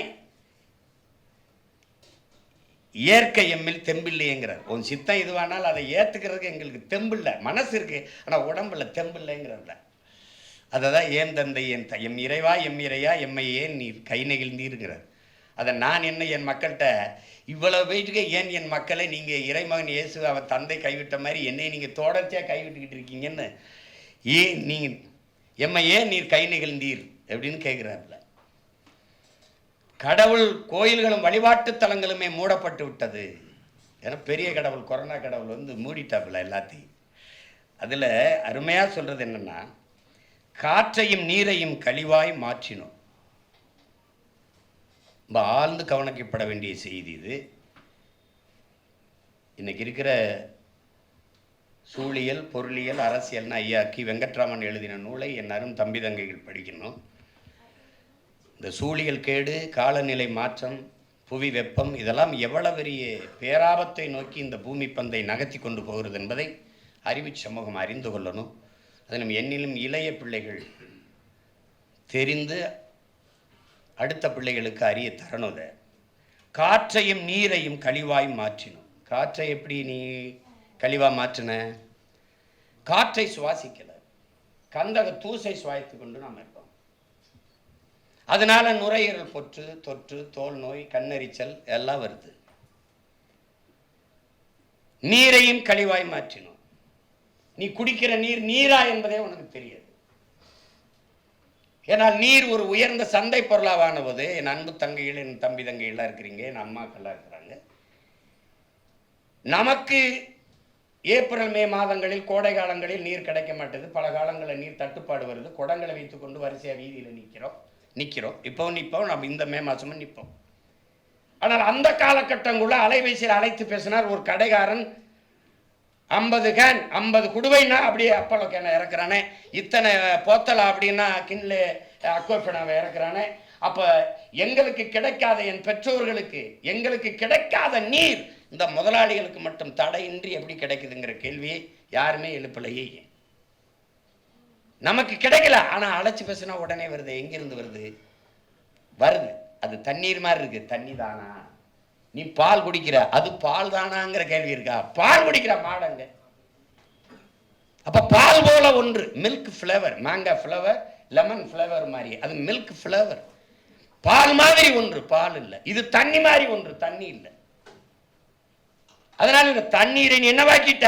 கழிவாய் மாற்றிட்ட, நஞ்சா மாற்றிட்ட, காற்றை மாற்றிட்ட. ஒரு கார் வெளியிடுகிற நச்சு புகையை கட்டுப்படுத்த 6 மரங்கள் தேவை என்றால் எத்தனை லட்சக்கணக்கான கார்கள், மகிழ் உந்துகள் ஓடுகிறது? எவ்வளவு மரங்கள் இருக்கிறது? ஒரு மனிதனுக்கு 422 மரம் வேணும். அது சராசரி 28 மரம் தான் இருக்குது. அரிசா அறிவிக்குது. அப்ப 28 மரம் இருக்கா? உனக்கு இருக்கா? உனக்கு இருக்கா சொல்லு. நீ வச்சிருக்கியா? நீ வச்சிருக்கியா? இல்லை எங்க ஐயா வச்சிருக்கா? இல்ல. அப்ப என்ன ஆயிருக்கு? காற்று கந்தக தூசி ஆயிடுச்சு, கந்தக துகளாயிருச்சு. நச்சு புகைகளை நாம் சுவாசிச்சு கொண்டிருக்கோம், நச்சு காற்றை சுவாசிக்கிறோம். அதனால தொற்று புற்று சாதாரணமாயிருது. இப்ப எதனால? பிறக்கிற குழந்தை புற்றுநோயோட பிறக்குது. யார் காரணம் சொல்லுவா? 3-4 வயது குழந்தைகள் புற்றுநோய் மருத்துவமனையில் நிரம்பி இருக்கிறார்களே, அவர்கள் செய்த பிழை என்ன? புகைத்தார்களா? பான்பராக் பயன்படுத்தினார்களா? இல்லை என்ன பயன்படுத்தினார்கள்? புற்று எப்படி வந்தது? தாயின் மாரில் பால் குடித்தார்கள் 2 ஆண்டு. தாயின் மாரில் பால் உண்டையை தவிர வேற உணவு உள்ளவில்லை. எப்படி அவளுக்கு புற்று வந்தது? தாய்ப்பால் நஞ்சாயிருச்சு. தாய்ப்பால் ஏன் நஞ்சாச்சு? நீர், காற்று, உணவு நஞ்சாயிருச்சு. அதனால இப்ப எங்க போயிட்டு இருக்கு? 100 மரணத்தில் 95 மரணம் புற்றா இருக்கு. காரணம் என்ன? அங்கொன்றுமா கேட்டோம் புற்றுநோய் மரணம். இங்கு எல்லா செவிகளில் வந்து சேர எல்லா செய்தியும் புற்று மரணமா இருக்கு. காரணம் என்ன? காற்றும் நீரையும் கழிவாகிட்ட. அவர் கழிவுங்கிறாரு, நான் நஞ்சுங்கிறேன். அதுவா ஆச்சா? இல்ல நாம தான் ஆக்கணும். அதுவா ஆச்சா? இல்ல நாம தான் ஆக்கணும். விண்ணையும் மண்ணையும் யுத்தம் செய் வெளியாய் நோக்கினாய். என்ன செய்யற? யுத்தம் செய்கிற, போர் செய்கிற வெளியாய் நோக்கிட்டோம். வான்வெளியில தாக்குதல் நடத்துறது, அங்க போய் சண்டை போடுறது, மேல இருந்து குண்டை போடுறது. இந்த பூமியில உனக்கு எல்லாத்தையும் கொடுத்தது யாரு? இப்ப நான் இந்த ஒளி வாங்கி கொடுத்தது யாரு? இந்த அணிஞ்சிருக்க உடை தந்தது யாரு? என் தாய் வீட்டிற்கு புடவை தந்தது யாரு? இந்த நாற்காலி தந்தது யாரு? இந்த கட்டடம் தந்தது யாரு? இயற்கைன்னு என்ன? இந்த பூமியில் இருக்கிற எல்லாமே இயற்கை தான். மனிதனால் படைக்கப்படாத எல்லாமே இயற்கை தான். மனிதனால் படைக்கப்பட்ட எல்லாமும் இயற்கை தான், மூலம் அவ தந்தது தான். இந்த கட்டடம் அதுவா இல்லை, நாம உருவாக்கணும். இந்த செங்கல் தந்தது யாரு? சாந்து தந்தது யாரு? பலகை தந்தது யாரு? கம்பி தந்தது யார்? யார்? எல்லாம் பூமி தான். உனக்கு நீர் தந்தது யாரு? காற்று தந்தது யாரு? சோறு தந்தது யாரு? காய்கறி தந்தது யாரு? கனி தந்தது யாரு? தங்கம் தந்தது யாரு? வைரம் தந்தது யாரு? மாணிக்கம் தந்தது யாரு? மரகதம் தந்தது யார்? சரி, காரு, அதுக்கு பொருள் தந்தது யார்? சரி, விண்ணூர்தி, அதுக்கு மூலப்பொருள் தந்தது யார்? அதுக்கு உலோகங்களை தந்தது யார்? கப்பல், அதுக்கு உலோகங்களை தந்தது யார்? எல்லாவற்றையும் தந்தவள் இந்த பூமி தாய் தான். எல்லாவற்றையும் தந்த உன் தாய்க்கு நீ தந்தது என்ன? மேல இருந்து கந்தக குண்டை தூக்கி நெஞ்சில டம்னு போட்டா, மூஞ்சில போட்ட. வேற என்ன போட்ட? என்ன போட்ட? அவளுக்கு என்ன தந்தா நீ? எல்லாவற்றையும் தந்த உன் தாய்க்கு நோயை தவிர நீ என்ன தந்த? தாய்க்கு நோய் வந்தால் சேய்க்கு வராது என்று நீ எப்படி நம்புன? அதான் சொல்றாரு, நீ விண்வெளிய என்ன சொல்ற? யுத்த களமா மாத்திட்டடாங்கிறதுல. மண்ணையும் ஆசையால் புண்ணாயாக்கினாய். மண்ணை எப்படி புண்ணாக்குன? நீ நிலக்கரியிலிருந்து மின்சாரம்ங்கிற. அதான் காற்றாலை மின்சாரம் இருக்கு, சூரிய தகடுல மின்சாரம் இருக்கு. 365 நாள்ல 300 நாள் மேகமூட்டல்லாத வெயில் கிடைக்கும், வெப்பம் கிடைக்குது. அதுல இருந்து எடுத்துக்க. எதுக்கு பூமி தாயை போய் அப்படி எடுக்கிற? 66 ஏக்கரை தோண்டிட்டான். ஆடு மாட்டு கழிவுல, மக்கிய இலைதலை கழிவுல மீத்தேன் பவர் பயோகேஸ் எரிகாற்று கிடைக்கும் போது நீ எதுக்கு பூமி தாயின் ஈரக்கொலையா இருக்கிற? எதுக்கு மீத்தேன் பயோகேஸ் எடுக்கிறன்னு பூமி தாயின் ஈரக்கொலையை, சிறுநீரகத்தை, நுரையீரலை எதுக்கு இருக்கிற? இது ஒரு வார்த்தை தான். இதுல எவ்வளவு இருக்காரு? மண்ணையும் ஆசையால் புண்ணாக்கினாய். போட்டு போட்டு கேரளாவில் ஆழ்குழா கிளறி இந்த ஆழ்குழாயே கிடையாது, கிணறு தான். நீ ஆழ்குழாயே போடக்கூடாது. ஆழ்குழாய் நீ 400 அடிக்கு போட்டு நீ நீரை உறிஞ்சிட்டு வந்துடுவ. ஓ, வேப்ப மரமும் மாமரமும் புளிய மரம் 400 அடிக்கு வேற இருக்குமா? நீ எம்பிட்டு பெரிய துரோகினி. மண்ணையும் நீ உன் ஆசையால் புண்ணாக்கி விட்டாய். நீ மீத்தேன் இடத்துல, நிலக்கரி எடுத்த இடத்துல நீ மக்களை மறுகுடியேற்றம் செஞ்சிட முடியுமா? நீ போரின் பேரழிக்கு பிறகு கூட நீ மறுகுடியேற்றம் செஞ்சிட முடியும் நீ. ஆனால் மீத்தேன் எடுத்த இடத்துல, பயோகேஸ் எடுத்த இடத்துல, நீ இந்த நிலக்கரி தோண்டி எடுத்த இடத்துல மக்களை மறுபடியும் குடியேற்ற முடியாது. அப்ப என்ன வேலை செஞ்சுக்கிட்ட? புண்ணாக்கிட்டு இருக்காடா உன் தாயை நீ. மண்ணா இல்ல, தாயின் மடி. அதை புரிஞ்சுக்கணும். நீ காலுக்கு கீழே மிதிபடுவதாலேயே இந்த மானோட சமூகம் இந்த மண்ணை மதிக்கிறது இல்லை. தாய்ப்பாலும் தண்ணீரும் மலிவா கிடைப்பதனாலேயே இந்த மனித பதர்கள் அதை மதிப்பதில்லைங்கிற எப்படிப்பட்ட வேலையை செஞ்சிருக்கோம் பாருங்க. திணை நாக்கு திணை நான்கும் அழிந்து பாலையாக்கணும். திணை நாளையும் அழித்து பாலையாக்கணும். உங்களுக்கு தெரியும், குறிஞ்சி முல்லை மருதம் நெய்தல்னு 4 திணை. பாலை திணை இயற்கை திணை அல்ல, செயற்கை திணை.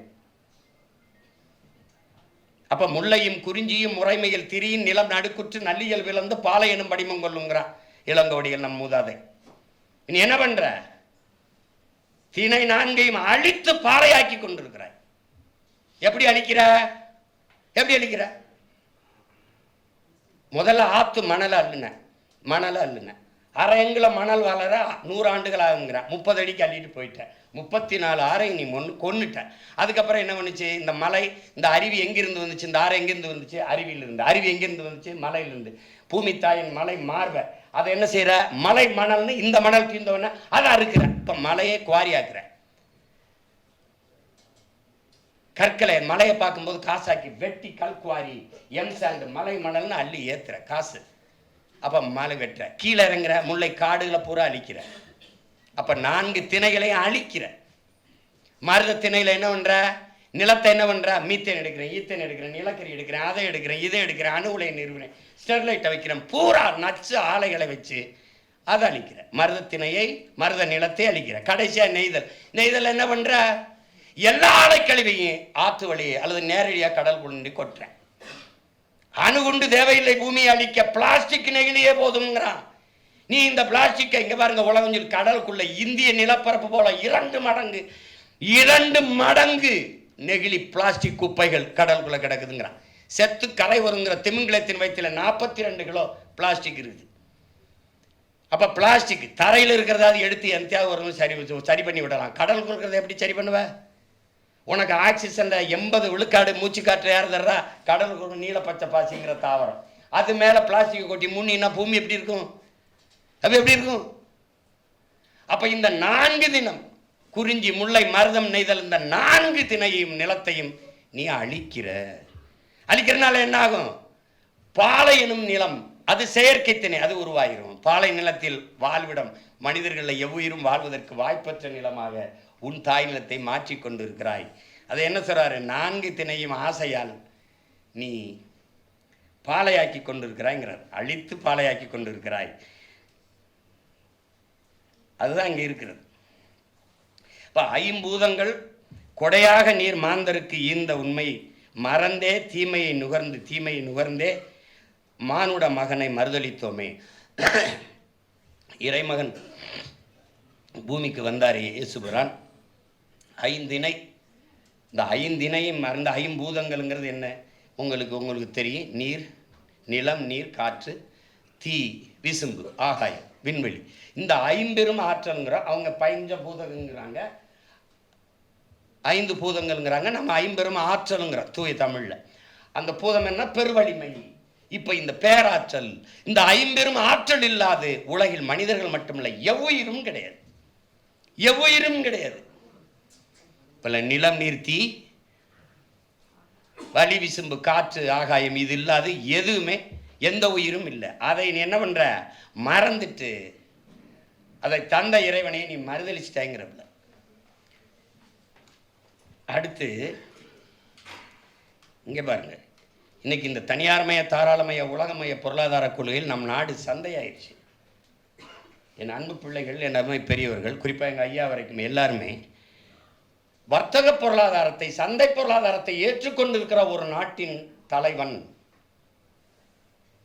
ஒரு நாட்டின் பிரதம அமைச்சர் அல்லது இந்த நாட்டின் முதலமைச்சர் உள்நாட்டு வெளிநாட்டு பிற முதலாளிகளுக்கும் சொந்த நாட்டு மக்களுக்கும் இடையே தரகு வேலை செய்ய முடியுமே ஒழிய தலைவனாக இருந்து மக்களுக்கு சேவை செய்ய முடியாது. இது சத்தியம், இதுதான் உண்மை. நீ எந்த கொம்பனும் என்னை மறுத்து எதிர்த்து பேச முடியாது.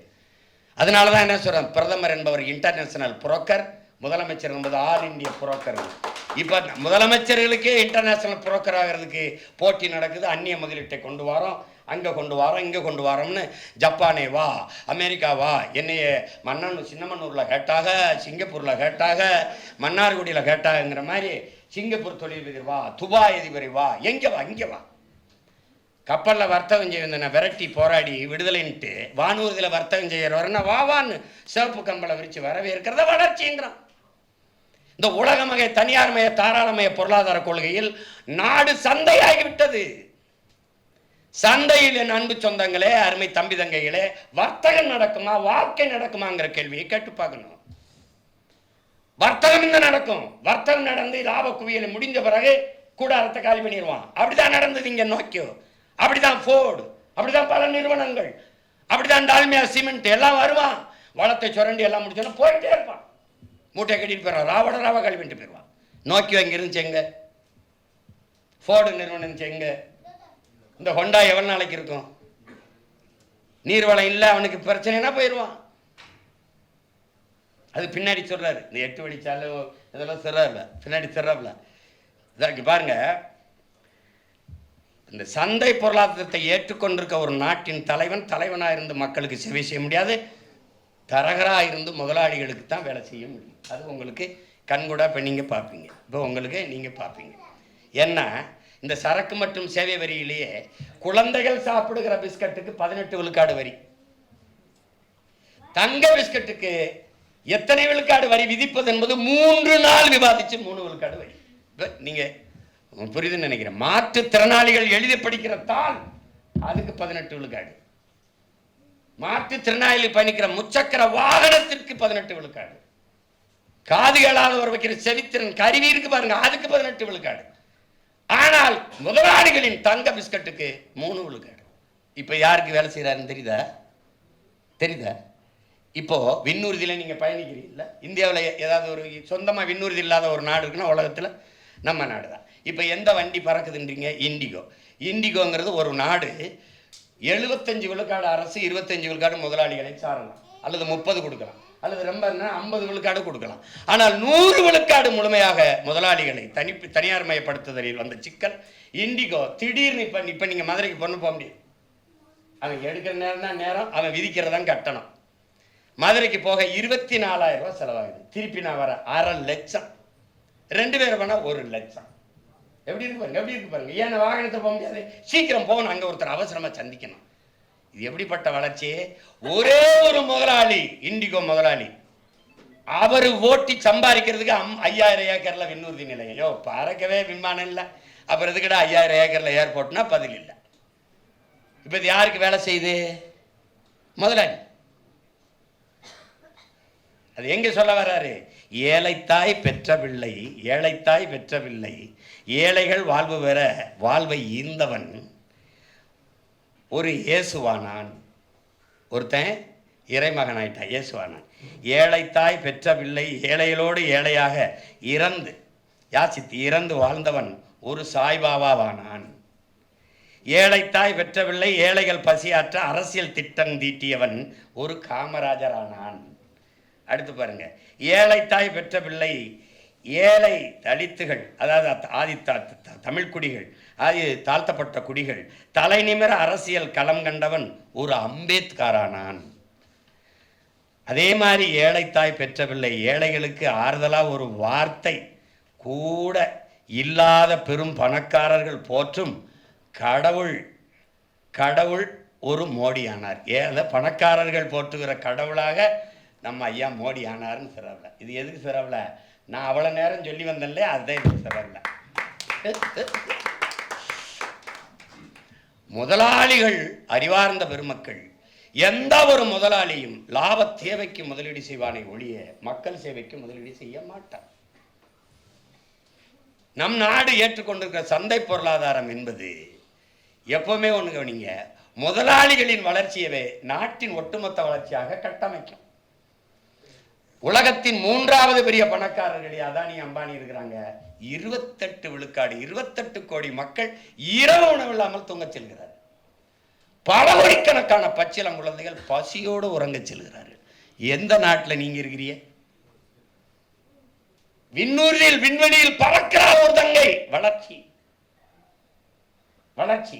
கற்பப்பையை வாழைக்கு விட்டு வாழ்கிறார் ஒரு தங்கை. இது ஒரு இந்தியா, அது ஒரு இந்தியா. வயிற்று பசிக்கு உடலை இன்னொருவனுக்கு பசியாக்கி விபச்சாரம் பண்ணி வாழ்கிறார் ஒரு தங்கை. இது ஒரு இந்தியா. இதுல எந்த இந்தியாவில் நீங்க வாழ்கிறீர்கள்? இதில் எந்த இந்தியாவில் நீங்கள் வாழ்கிறீர்கள்? எப்படிப்பட்ட நாட்டில் நம்ம கட்டமைச்சுக்கிட்டு இருக்கு பாருங்க, எப்படி கட்டமைக்குது. ஆனால் அதானி ஒரே ஒரு கேள்வி, 100 நாள் வேலை திட்டத்துக்கு போற என் அம்மா கட்டுகிற வரியை, சரக்கு மட்டும் சேவை வரி, உப்பு, ஊறுகாய், அரிசி, பருப்பு, எண்ணெய், நெய்க்கு எங்க அம்மா கட்டுகிற அதே வரியைத்தான் நாட்டின் முதல் பணக்காரர் அதானி அம்பானி மனைவியும் கட்டுகிறார்கள். அறிவு பெருமக்களே, வரி ஒன்றாக இருக்கு, வாழ்க்கை தரம் ஒன்றாக இருக்கா? பதிலாற்று இருக்கு, பதிலாற்று இருக்கு. எப்படி இருக்குது? பிரிட்டன் அப்படி கிடையாது.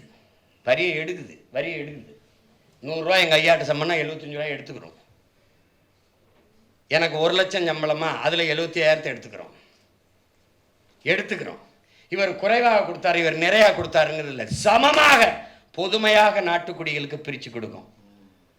அந்த மாதிரி ஒரு அமைப்பு பேர் தான் அரசு. அதுக்கு தான் அரசை நிறுவுறோம். ஏழை பணக்காரன், உயர்ந்தவன் தாழ்ந்தவன் என்று பாகுபாடு இல்லாது எல்லோருக்கும் சரியாக சமமாக பிரித்து கொடுக்கிறதுக்கு பேர் தான் அரசு. அப்படிப்பட்ட அரசு தான் அது அரசு. ஆனால் இங்கே அப்படி இல்லை, இங்கே அப்படி இல்லை. நான் வரி கட்டிட்டேன்னா சிறைக்குள்ளே எனக்கு தனியாக இருக்கலாம். சொல்லு தம்பிக்கு தெரியும், என்னப்பா படுக்கையிலன்னா அவர் இன்கம் டேக்ஸ் சொல்கிறோம், ஏடா கால கொடுமையாக இருக்குது. அதனால என்ன குற்றம் பண்ணியிருந்தாலும் அவருக்கு 10 பேரை கொலை பண்ணால் கூட அவர் டாக்ஸி இன்கம் டேக்ஸ் கட்டுறாருங்க, அவருக்கு தனி. இதெல்லாம் பார்த்துக்கிறங்க. அதான் சொல்கிறாப்புல, ஏழைத்தாய் பெற்ற பிள்ளை, ஏழைகளுக்கு ஆறுதல் ஒரு வார்த்தை கூட இல்லாத பெரும் பணக்காரர்கள் போற்றும் கடவுளானார். புரியுதா? தங்கத்துக்கு 3 விழுக்காடு வரி போட்டால் அப்புறம் கடவுளாக தானே தெரியுவாப்புல. என்ன தம்பி?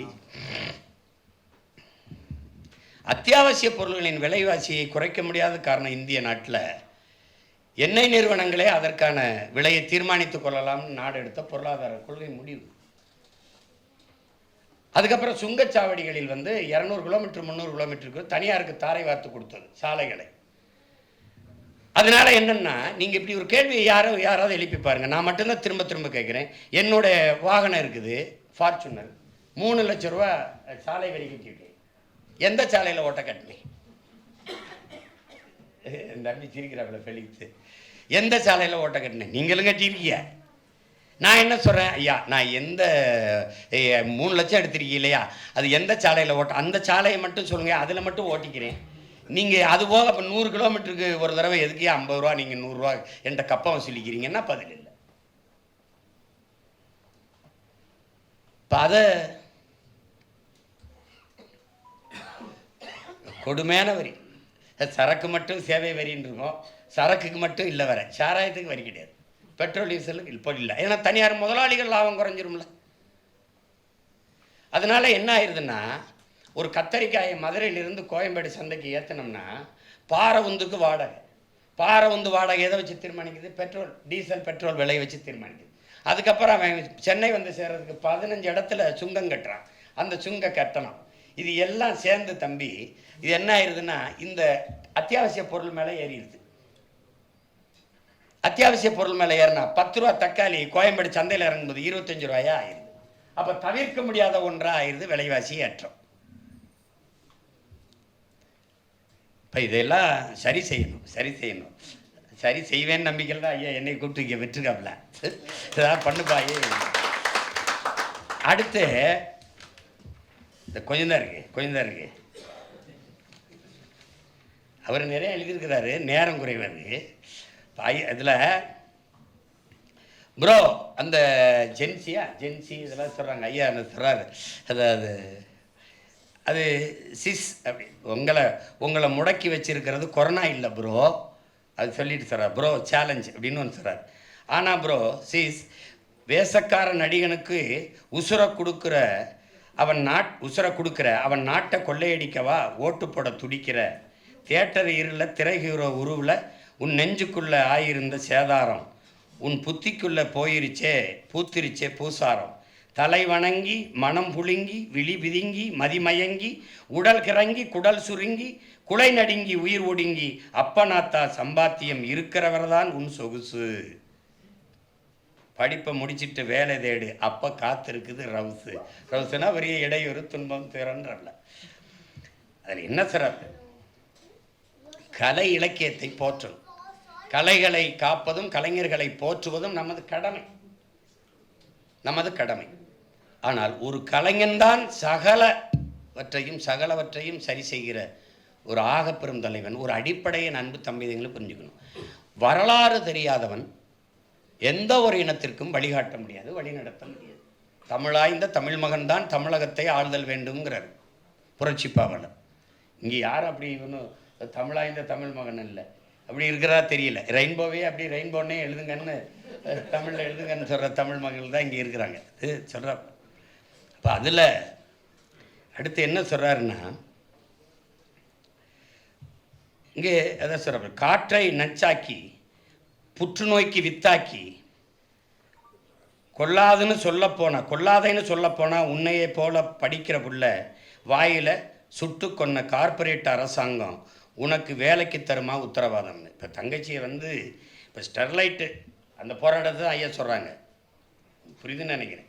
என்னை காற்றை நஞ்சாக்கி புற்றுநோயை இதாக்கி என்னை கொன்றாதேன்னு சொல்ல போன பிள்ளைய தொண்டைக்குழியில் பார்த்து என்னை பேசுகிற இடத்துல சுட்டு கொல்றான் அப்படின்னு சொல்கிறாப்புல. அதுக்கு இவ்வளோ தானே நினைக்காதீங்க. இது ஒரு பெரிய வரலாறு இருக்குல்ல, போராட்ட வரலாறு. 15 பேர் சாவதில் இருக்குது. நீங்கள் ஆழமாக கவனிங்க. இந்த கடற்கரை நகரங்கள்லேயே அணு உலையும் இந்த நச்ச ஆலைகளை இந்த ஸ்டெர்லைட் மாதிரி இருக்கலாம். தாமிர தட்டுப்பாடே பேசுகிறான் ஸ்டெர்லைட் ஆனோம்னா. ஆனால் தண்ணீர் தட்டுப்பாடே பேச மாட்டேங்கிறான். அந்த தண்ணீர் நஞ்சாயிருது, காற்று நஞ்சாயிருதுங்கிறதான் அங்கே போராட்டம் வெடித்ததுக்கு காரணம். நல்லா நீங்கள் கவனிச்சுக்கணும். நம்ம மக்களுக்கு தொடக்கத்தில் அது புரியல.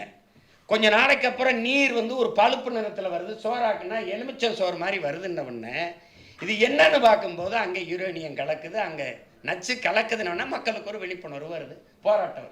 அந்த பல போராட்டத்தில் முன்னின்று போராடியவன்கிற முறையில் இந்த ஸ்டெர்லைட் படுகொலையில் 3 மணி நேரம் நேர் நின்று நீதிபதிக்கு மதிப்பிற்குரிய மாண்புமிகு அருணா ஜெகதீசன் முன்னாடி சாட்சியம் சொன்னவங்கிற முறையில் நான் ஒருத்தன் தான் சாட்சி சொல்லியிருக்கேன்.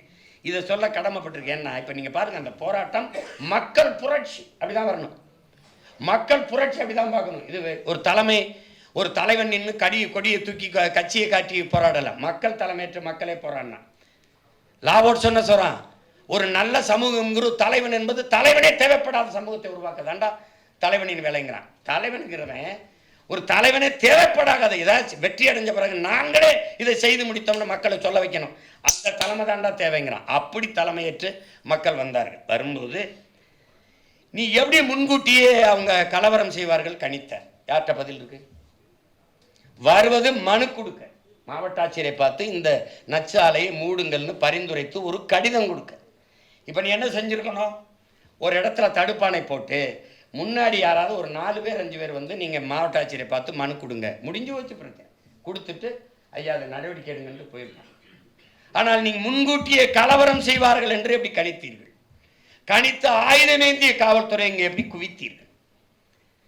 சுடுவதற்கு வசதியாக ஒரு பாறை மேலே ஒரு வண்டி மேலே பேருந்து மேலே ஏறி நின்று எப்படி நின்னீங்க? சீருடை இல்லாமல் சரியாக வசதியாக டவுசர் விசில் போட்டு ட்ராக் சூட்டு பண்ணி போட்டு உட்காந்துருக்காங்க. ஸ்னைப்பர் தொலைதூரத்திலிருந்து குறிவாத்து சுடக்கூடிய ஒரு கருவியை வச்சு காத்திருக்காங்க. இப்போ கலவரமே வருது. அப்போ என்ன பண்ணணும்? தண்ணீரை பீச்சி அடிக்கணும், கண்ணீர் புகை கொண்டுகளை வீசணும், தடியடி நடத்தி கலைக்கணும். இதுக்கு பிறகுதான் நீங்கள் முடியவே இல்லை கட்டுக்கடங்கள்லாம் துப்பாக்கி சூடு நடத்தணும், இடுப்புக்கு கீழே சுட்டு அச்சுறுத்தி மக்களை களைய வைக்கணும். இதுதான் முறை. ஆனால் நீங்கள் எடுத்த உடனேயே எப்படி சுட தொடங்கினீர்கள். நீங்கள் சுடுங்கள் என்று உத்தரவு பிறப்பித்தது யார்? சுட்டு கொள்ளுகிற அளவிற்கு, உயிரை மாய்க்கிற அளவுக்கு உத்தரவு பிறப்பித்தது யார்? எங்கிருந்து உங்களுக்கு அந்த சுட சொல்லி உத்தரவு வந்தது? யார் இடத்துல பதில் இருக்கு? இந்த சுட்ட அதிகாரிகள் மீது ஏதாவது நடவடிக்கை எடுக்கப்பட்டிருக்கா? இல்லை. அவ எப்படி இருக்கு பாருங்க.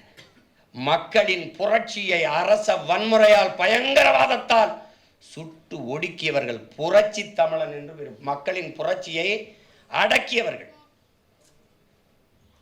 அதை நான் 2 மாதத்தில் விசாரிச்சு நீதியை நிலைநாட்டுவேன்னு பேசினவங்க நாதேற்று போச்சு சனம் ஒன்றும் கிடையாது. என்ன சொல்றாரு பாருங்க. காற்றை நச்சாக்கி புற்றுநோயை வித்தாக்கி கொல்லாதைன்னு சொல்ல போனா உன்னையே போல படிக்கிற புள்ள வாயிலேயே சுட்டு கொன்ன கார்பரேட் அரசாங்கம். இப்போ யாருக்காக வேலை செய்யுது? முதலாளிகளுக்கு.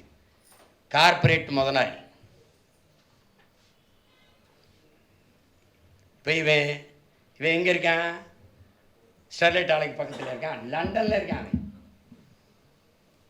அனில் அவர்கள் எங்கே இருக்கான்? லண்டனில் இருக்கான்.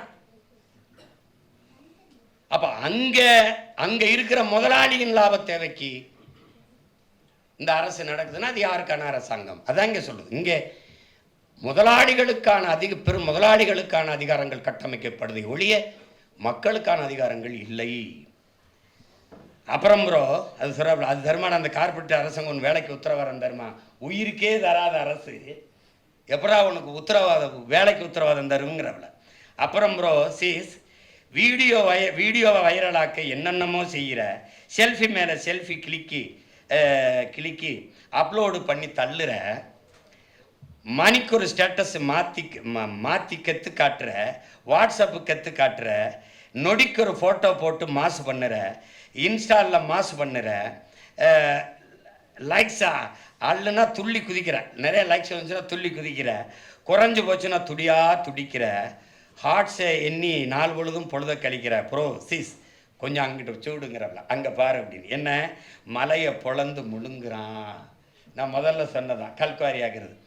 உங்களுக்கு நான் பல தடவை மேடை வச்சிருக்கேன். எங்கள் பாட்டி எங்கள் அத்தையெல்லாம் கதை சொல்லும்போது தூங்குவீங்க. ஒரு ஊர்லப்பா ஒரு மலை முழுங்கி மகாதேவன் இருந்தான்.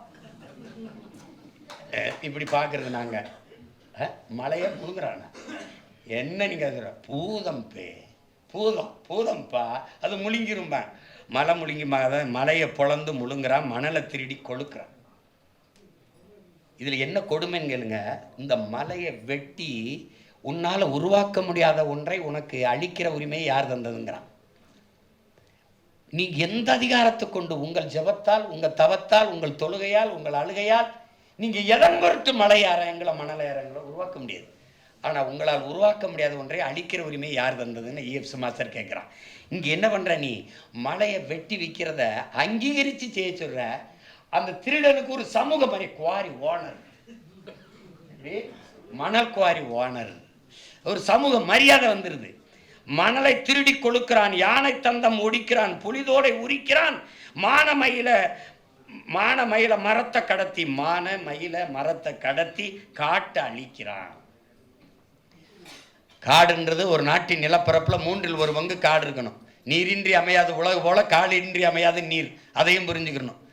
காடு இல்லை, காடு இல்லைன்னா நாடு இல்லை. இது ரெண்டு நல்லா விளக்கணும் என் பிள்ளைகள்.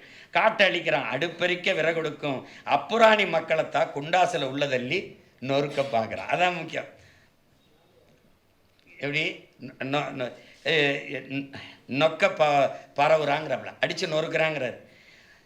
இந்த அடுப்பறிக்க போகிறது பாருங்கள். இப்போ நான் கூட அந்த மேய்ச்சல் நிலத்துக்கு போனேன் பாருங்கள்.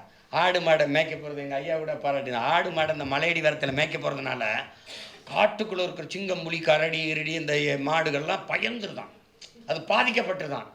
ஆனால் இந்த குவாரிக்கு பல டன் 100 டன் 1000 டன் இடையில வெடிமருந்தில் வச்சு தகர்க்கிறான்ல, அப்போ அந்த விலங்குகள்லாம் பாதுகாப்பாக இருக்குதான். இந்த என்னோட ஆடு மாடும் போய் மேய்கிறதில்ல, அது பாதிக்கப்பட்டதுதான். எப்படிப்பட்ட அறிஞர்கள் மேதைகள் கையில் நாடு சிக்கிக்கிருச்சுன்னு பாரு, எப்படி இருக்கு பாரு. இந்த ஆடு மாடு எங்கிருந்து வந்தது? அங்கிருந்தா நமக்கு வந்தது. காட்டு விலங்கை வீட்டு விலங்கைக்கு மாற்றி வளர்க்குறான். அவன் காட்டில் அவனை நுழைய விடக்கூடாதுன்றாங்க. அதை என்ன சொல்றாரு?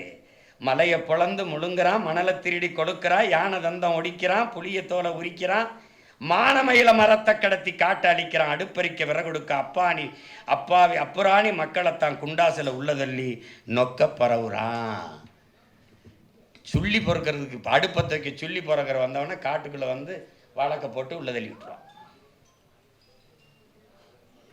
இங்கே விசித்திரமான சட்டங்கள்லாம் இருக்கும். குடிக்க போகும்போது நீங்கள் கார் ஓட்டிட்டு போகலாம், குடிச்சிட்டு கார் ஓட்டப்படாது. எப்படி இருக்கு? ஒரு சட்டங்கள்லாம் புதுசாக இருக்கும், ஒன்றும் செஞ்சுக்க முடியாது. நீங்கள் வயக்காட்டில் தாரை ஊத்துறான், விளைநிலங்களை எல்லாம் வீட்டு மனைகளாக்குறது, விளைநிலங்களுக்குள்ளே விரைந்து செல்ல சாலை நடுவீட்ட ரோடா மாத்துறான், 8 வழி 10 வழி ஆக்குறான். இங்கே தான் நான் ஐயா பின்னாடி சொல்கிறாருன்னு சொல்கிறேன் பாருங்க. 8 வழி 10 வழி ஆக்குறான். இந்த 8 வழிச்சாலை 10 வழிச்சாலை போடுவதெல்லாம் என் அன்பு மக்கள், 4 வழிச்சாலையெல்லாம் நமக்கென்று நினைத்தீர்கள் என்றால் நான் ஒன்றும் செய்ய முடியாது. உங்களுக்கு ஒன்றும் செய்ய முடியாது. அது பெரும் முதலாளிகள் இங்கே உற்பத்தி செய்கிற பொருட்களை விரைந்து எடுத்து செல்றதுக்கு உங்களுக்கு சாகர்மாலான்னு ஒரு திட்டம் இந்தியாவில் இருக்குது. அது பீம்ஸ்டெக்னு உலக திட்டம். அது உங்களுக்கு தெரியும். அது கடல் மாலை அப்படின்னு நம்ம சொல்கிறோம். இதில் என்னென்னா, உள்நாட்டு வெளிநாட்டு பெரும் முதலாளிகள் உற்பத்தி செய்கிற பொருளை விரைந்து எடுத்து செல்லணும். அதுக்கு விண்வெளி போக்குவரத்து, தொடர்வண்டி போக்குவரத்து, இந்த வானூர்தி போக்குவரத்து, இந்த தொடர்வண்டி போக்குவரத்து, இது சாலை போக்குவரத்து, இது எல்லாத்தையும் கொண்டு போய் கப்பல் போக்குவரத்தில் இணைக்கணும். அதுதான் சாகர்மாலா. அதுக்கு தான் ஏற்கனவே நம்மகிட்ட 2 துறைமுகம் தாத்தா காமராஜ் பேர்லையும் நம்ம பாட்டனார் வாபுசி பேர்லையும் இருக்கிற துறைமுகத்தை தாண்டி காட்டுப்பள்ளியில் 6116 ஏக்கர் அதானி கட்ட போகிறது இதுக்காக தான். இது என்னென்ன, அந்த முதலாளிகள் விரைந்து இப்போ ஃபோர்டு அவனும் ஒரு கொரிய கம்பெனி, ஃபோர்டுன்னு ஒரு இது கொண்டாயின்னு ஒரு கம்பெனி வச்சுருக்கான். இவனுக்கு இந்த தமிழ்நாட்டு இளைஞர்களுக்கு வேலை கொடுக்கணும், இந்திய நாட்டு இளைஞருக்கு வேலை கொடுக்கணும். கொரிய முதலாளிக்கு எந்த கோயிலில் வேண்டுதல்? இங்கே ஏன் வரணும்? மனித உழைப்பு மலிவாக கிடைக்குது. நிலத்தடி நீர் எவ்வளவு உறிஞ்சிக்கலாம். ஏன்னா 1 டன் கார் தயாரிக்க 4.5 லட்சம் டன் 4.5 லட்சம் லிட்டர் தண்ணீர் தேவைப்படுது. மின்சாரம் தடையற்று கொடுக்குறான். 1 மணி நேரம் அல்லது அரை மணி நேரம் மின் தடை ஏற்பட்டு உற்பத்தி பாதிக்கப்பட்டா மத்திய மாநில அரசுகள் அதை ஈடுகட்டிடும்னு புரிந்துணர்வு ஒப்பந்தம் இருக்குது. இழப்பீட்டு தர்றேன்னு. அப்போ இந்த பொருளை விரைந்து எடுத்து செல்ல 4 வழி சாலை போட்டு தரான், 8 வழி சாலை போட்டு தரான். ஏன்? எவன் நிலம் எப்படி போனான்னு, எவன் கடை எப்படி போனான்னு, எவன். அப்ப இதுக்காக தான் அவன் இங்க வரான். இந்த முதலாளிகளுக்கான அடிப்படை கட்டமைப்பை, இன்ஃப்ராஸ்ட்ரக்சரை மக்களுக்கானதாக கட்டமைக்கிறது நம்ம நாடு. நீ மக்களுக்கான போட்ட சாலையில, மக்கள் காசுல போட்ட சாலையில் எதுக்கு 100 கிலோமீட்டருக்கு 50 ரூபா கப்பா சொல்லிக்கிற? எதுக்கு? இதுக்கு யார்ட்ட பதில் இருக்கு? நீங்க 5 மணிக்கு மேல இந்த சாலையில போய் பாருங்க, எத்தனை மூடு உந்துகள், பாறை உந்துகள் போகுதுன்னு. எல்லாமே இந்த முதலாளிகள் தயாரிச்ச கார்கள் தான். திறந்து பாருங்க, காரா இருக்கு. இந்த ஹொண்டாய் நிறுவனம் தயாரிச்சு அது கப்பலுக்கு போகுது வேகமா. அதான் சரி 8 வழி 10 வழி ஆக்குறான். ஒரு நாட்டிலிருந்து இன்னொரு நாட்டுக்கு இடையில பயணிச்சு போறதை விட 8 வழிச்சாலை கிடையாது. இங்க 8 வழிச்சாலை அமைக்கணும்னு அதை போராடி நிறுத்தி வச்சிருக்கோம். இந்த 4 வழிச்சாலை போட்டாங்க. சரி, தேவை வேற, பேராசை வேற, பெருந்தேவை வேற. இது தேவையில்லை, பேராசை. தேவை சரி 4 வழி. ஏற்கனவே விண்ணூர்தி நிலையத்துக்கு மீனம்பாக்கத்தில் 1800 ஏக்கர் கொடுத்துருக்கான். யார் கொடுத்தது? மக்கள். தேவைப்படுத்தி கொடுத்தான். 4 வழிச்சாலை நிலம் கொடுத்தது யாரு? மக்கள். ஏன் தேவைப்படுத்தி கொடுத்தான்? கடை இழந்தான், நிலத்தை இழந்தான், வீட்டை இழந்தான், கொடுத்தான். இப்போ அதுக்கு மேலே 8 வழிச்சாலை எதுக்கு போடுற? எதுக்கு போடுற 8 வழிச்சாலை? யாருக்கு போடுற? விரைந்து சென்னைக்கு போயிடலாம். போய் என்ன பண்ண? சீரியல் பார்ப்பேன், இல்லை சினிமா பார்ப்பேன், வேற என்ன பார்ப்பேன்? இல்லை சிந்திச்சு எதுக்கு படைக்க போறியா? ஒரு இடம் கிடையாது. சீக்கிரம் போயிடலாம்.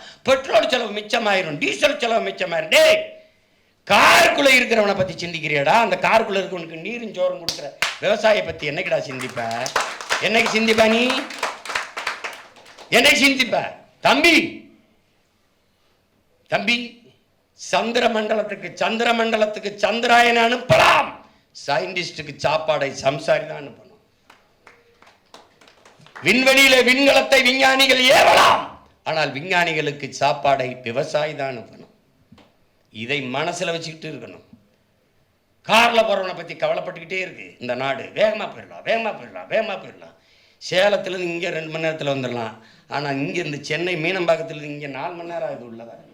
ஒரு உயிர் காக்கும் ஊர்தி உரிய நேரத்தில் மருத்துவமனைக்கு போக என்ன பாடுபடுதுன்னு நமக்கு தெரியும். அப்போ எதை நோக்கி நீ நகர்த்துற? அதான் சொல்றாரு 8 வழி 10 வழி சாலை 10 வழி ஆக்குறான். வேகம் வளர்ச்சின்னு பீத்துறான். வேகமா எங்க போற? நான் சொல்றேன், மலையை வெட்டி ரோடு போட்டேன், மாளிகை கட்டிட்டேன், 8 வழியில சாலை போட்டேன், வேகமா கார்ல போற. எங்க வீட்டுக்கா சுடுகாட்டுக்கா? மலையை வெட்டிட்டுனா மழை எது? மழை இல்லைன்னா நீர் எது? நீர் இல்லைன்னா சோறு எது? சோறு இல்லைன்னா வயிறு எது? வயிறு இல்லைன்னா உயிர் எது? வாழ்க்கை எது? பைத்தியமே.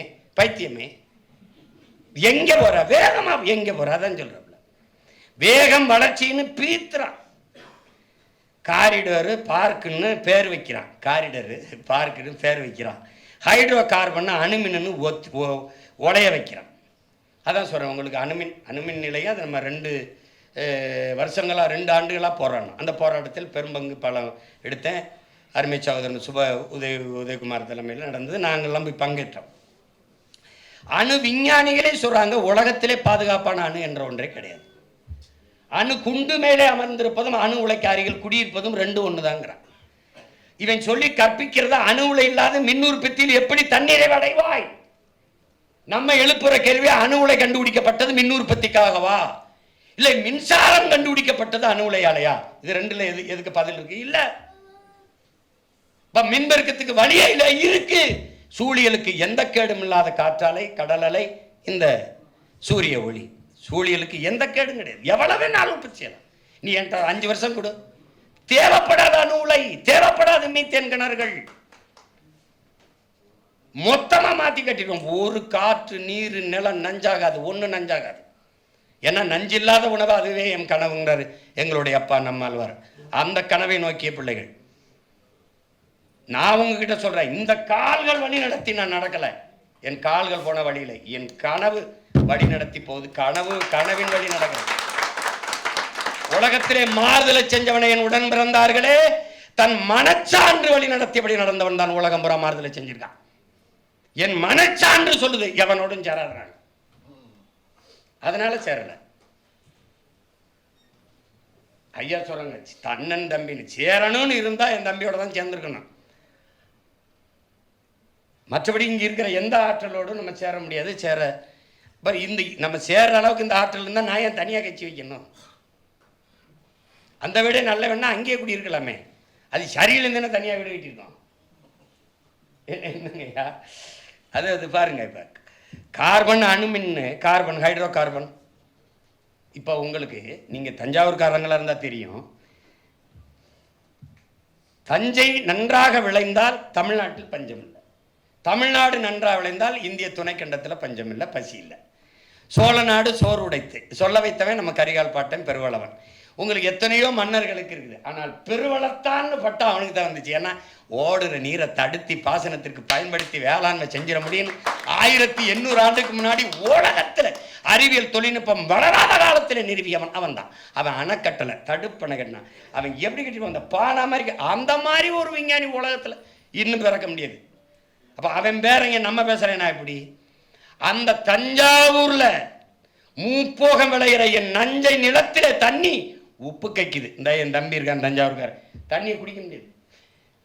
இங்க பாருங்க, 100க்கு 90 பேருக்கு சிறுநீரக கோளாறு இருக்குது. என் தம்பி குடும்பத்தில் 2 அண்டங்க இறந்துட்டாங்க சிறுநீர் பாதிப்புல. ரத்த சுத்திகரிப்பு நடத்திக்கிட்டு இருக்குது ஒவ்வொரு வீட்லையும். தஞ்சை நிலத்திலேயே தண்ணி உப்பாயிடுச்சு. காரணம் என்ன? மீத்தேன். மீத்தேன் எடுக்கிறதுக்கு இதுக்கு என்னங்க சம்பந்தம்? என்ன பண்றான்னா, நீங்க பார்க்கும்போது இந்த ஒரு குழா தெரியும், ஒரு அடிமரம் தெரியுது, கீழே எத்தனை சல்லி வேறு அணி உங்களுக்கு தெரியாது. அது மாதிரி இந்த அடிமரம் தெரியுது, கீழே ஆயிரக்கணக்கான குழாய்களை உள்ள போட்டு தண்ணி. என்ன இந்த காற்றுங்கிறது? என்ன எரிகாற்று.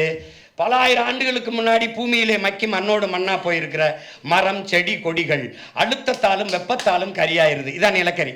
இந்த கரியாயிரு, இந்த கரிக்கு இடையில வெடிப்பு இருக்கு. இந்த வெடிப்புக்குள்ள ஒரு காற்று இருக்கு. இந்த காற்று தான் மீத்தேன், ஈத்தேன், பயோகேஸ். இந்த நீங்க சிலிண்டர்ல நிரப்புறீல்ல, இது. இந்த காற்றை எடுக்கணும்னா இந்த பூமிக்குள்ள இருக்கிற தண்ணீரை எடுக்கணும். எடுத்தா தான் இந்த காற்றை உறிஞ்ச முடியும். இந்த தண்ணீரை எடுத்து வெளியில ஊத்திக்கிட்டே இருக்கும்போது 1000 அடிக்கு கீழே குழாயை போடும்போது கடல் நீர் மட்டத்துக்கு குழா பண்ண கடல் நீர் உள்ள வந்துருது. நிலம்புறா கடல் நீர் உள்ளவை நீர் உப்பாயிருது. தட்சாலி வரானர். இப்ப இந்த நீரை நான் குடிக்கும் போது உப்பு போய் உடம்புல சிறுநீரகம் செத்துருது, நான் செத்துறேன். இவ்வளவுதான் சாமி நடக்குது. இது இப்ப இந்த நிலைமை நான் தஞ்சாவூர் இதை சரி பண்ண முடியுமா? சரி பண்ண முடியும். என்ன பண்ணும்? தூக்கி போடாடே, ஓஎன்ஜிசி கீஞ்சாச்சு, தூக்கி போடாடே, போடா. மீத்தேன் நான் எடுக்கிறேன். என் ஆடு மாட்டு கழிவு, மக்கிய இலைதலை கழிவு, மனித கலங்கிருந்து எவ்வளவு வேண்டுமானாலும் மீத்தேன் எடுத்துக்கொள்ள முடியும் என்கிற வாய்ப்பு இருக்கும்போது எதுக்கு என் தாயின் ஈரப்படையா இருக்கணும், இதயத்தை போடணும்? எதுக்கு அவளுடைய சிறுநீரகத்தா இருக்கணும்? அறுத்துட்டான். அதனால ஏன் சிறுநீரகம் பாதிக்கப்படுது. இப்ப அப்ப தண்ணியில நீங்க இங்க பாருங்க, ஒன்றே ஒன்று சொல்றேன். இது என்ன இதுக்குள்ள இவ்வளவு கதை இருக்கான்னா, இதை சொல்றதுக்கு தான் சொல்றாரு. அவர் இடக்கரை அடக்கிட்டார். அதுக்குள்ள இவ்வளவு செய்தி அதுக்குள்ள மடக்கி வச்சிருக்காப்ல. இங்க பெருந்துறையில சிப்காடுன்னு ஒரு தொழிற்சாலை 26 அரசு அறிவிக்குது, நான் சொல்லல. 26 கிலோமீட்டருக்கு தண்ணீர் எடுத்து குடிக்காதீங்க. நான் கேட்டேன், 27வது கிலோமீட்டர்ல எடுத்து குடிக்கலாம், அதுக்கு சரியா இருக்கான்னு கேட்டா உங்களுக்கு பதில் இருக்கா? இல்ல. பீகார்ல தேர்தலுக்கு முன்னாடி சொல்லியிருந்தா தோத்துருப்பான். தேர்தலுக்கு வந்த அடுத்த வாரத்தில் சொல்றான், 6 மாவட்டத்துல தண்ணீர்ல யுரேனியம் கலந்துருச்சு, தாய்ப்பால்ல யுரேனியம் வருது, அதனால பிறக்கிற குழந்தைலாம் பிரச்சனையா பிறக்குதுன்னு. 6 மாவட்டம் போயிடுச்சுன்னா அப்புறம் மீதி மாவட்டம் சரியா இருக்குன்னு நான் நம்பணுமா? தம்பி, ஒரு சிந்தனைன்னு இருக்குல்ல, ஆழ்ந்து யோசிச்சு பாரு. 26 கிலோமீட்டர்ல தண்ணீரை குடிக்காதேன்னு அரசே சொல்லுது. காரணம் அந்த நச்சு ஆலை. நெய்வேலியில் ஐயா அன்புமணி இப்படி எடுத்து காட்டிக்கிற மக்கள் காட்டுறான் பாருங்க, பழுப்பு நிறத்தில் இருக்கு தண்ணீர். தண்ணீரே இல்லை, அதை குடிச்சா என்ன ஆகும்? அவ்வளவுதான். அப்ப நோய் நோய் உற்பத்தி செய்கிற ஒரு இடத்துக்கு உட்காந்து நம்ம வாழ்ந்துக்கிட்டு இருக்கோம். இப்ப பாருங்க, அதை தான் அவர் என்ன சொல்றாரு, ஹைட்ரோ கார்பன் அணுமின்னு உலைய வைக்கிறான். அணுமின்னு உலைய வைக்கிறான். எதுக்கு? உயிருக்கு. இப்போ தமிழ்நாட்டில் வந்து அணு உலை இருக்க, அது முதல்ல எங்கே வந்ததுன்னு நினைக்கிறீங்க? கேரளாவுக்கு. கேரளாவில் ஏன்? இங்கே வையின்னு சொன்ன கம்யூனிஸ்ட், இங்கே வையின்னு சொன்ன காங்கிரஸ் அங்கே ஆள்றான். அவன் எடுத்துட்டு போடான்ட்டான். ஏன்னு கேளுங்க, நான் வெளிச்சத்தில் வாழ்றதை விடவும் உயிரோட வாழ்றது முக்கியம்ட்டான். ஏன்? அவனுக்கு அப்பே அரசாட்சி செய்கிறான், எனக்கு எவனோ ஒரு குப்பை ஆண்டுக்கிட்டு இருக்கான். அதனால நான் செத்தா, எங்கள் ஆத்தா தாலி எடுத்தா, எங்கள் அக்கா மூலியா போனால் அவனுக்கு பிரச்சனை இல்லை. அப்போ அதனால என்ன செய்கிறான்? உலைய வைக்கிறான், நிலை குலைய வைக்கிறான். இப்போ அவன் ஒரு அணுவை நிறுவுவதில்லை, அணு பூங்கா நிறுவுவது. இப்போ அதை விட கொடுமை என்னன்னா, அந்த அணு கழிவை எங்கே புதைக்கிறதுங்கிற சிக்கல். அணுக்கழிவை எங்கே புதைக்கிறதுனா, அவன் கோளாறு தங்கவையில் அதை எடுத்துகிட்டு இருக்க அந்த குழியில் புதைக்கலாம்னா மொத்த கன்னடனும் தன் கட்சி கொடியை கீழே போட்டு அவன் மாநில கொடியை தூக்கி மொத்தமாக நின்ட்டான். பிஜேபி, காங்கிரஸ், மதசார்பற்ற சன்னதாத்தலை எல்லாமே விதி நின்ட்டான், பயந்துட்டான். இங்கே எனக்கு கேட்க ஆள் இல்லை, நான் இடிந்த கரையிலே புதைக்கிறேன்ட்டான். ஒரே ஒருத்தன் தான் கத்தினேன், உன் முன்னாடி நிற்கிறேன் நான் மட்டும்தான் கத்தினேன். அவன் எப்படி புதைப்பான் பாரு. இந்த மதில் சுவரை போல ஒரு அலுமினிய தகடுல பெட்டி செஞ்சு, அந்த பெட்டிகள் அந்த கழிவை கொட்டி மேலே ஒரு அலுமினிய தகடு போட்டு வெல்டு வச்சு, இரும்பு போட்டு வெல்டு வச்சு பல ஆயிரம் அடிகள் தோண்டி பூமிகளை புதைப்பான்.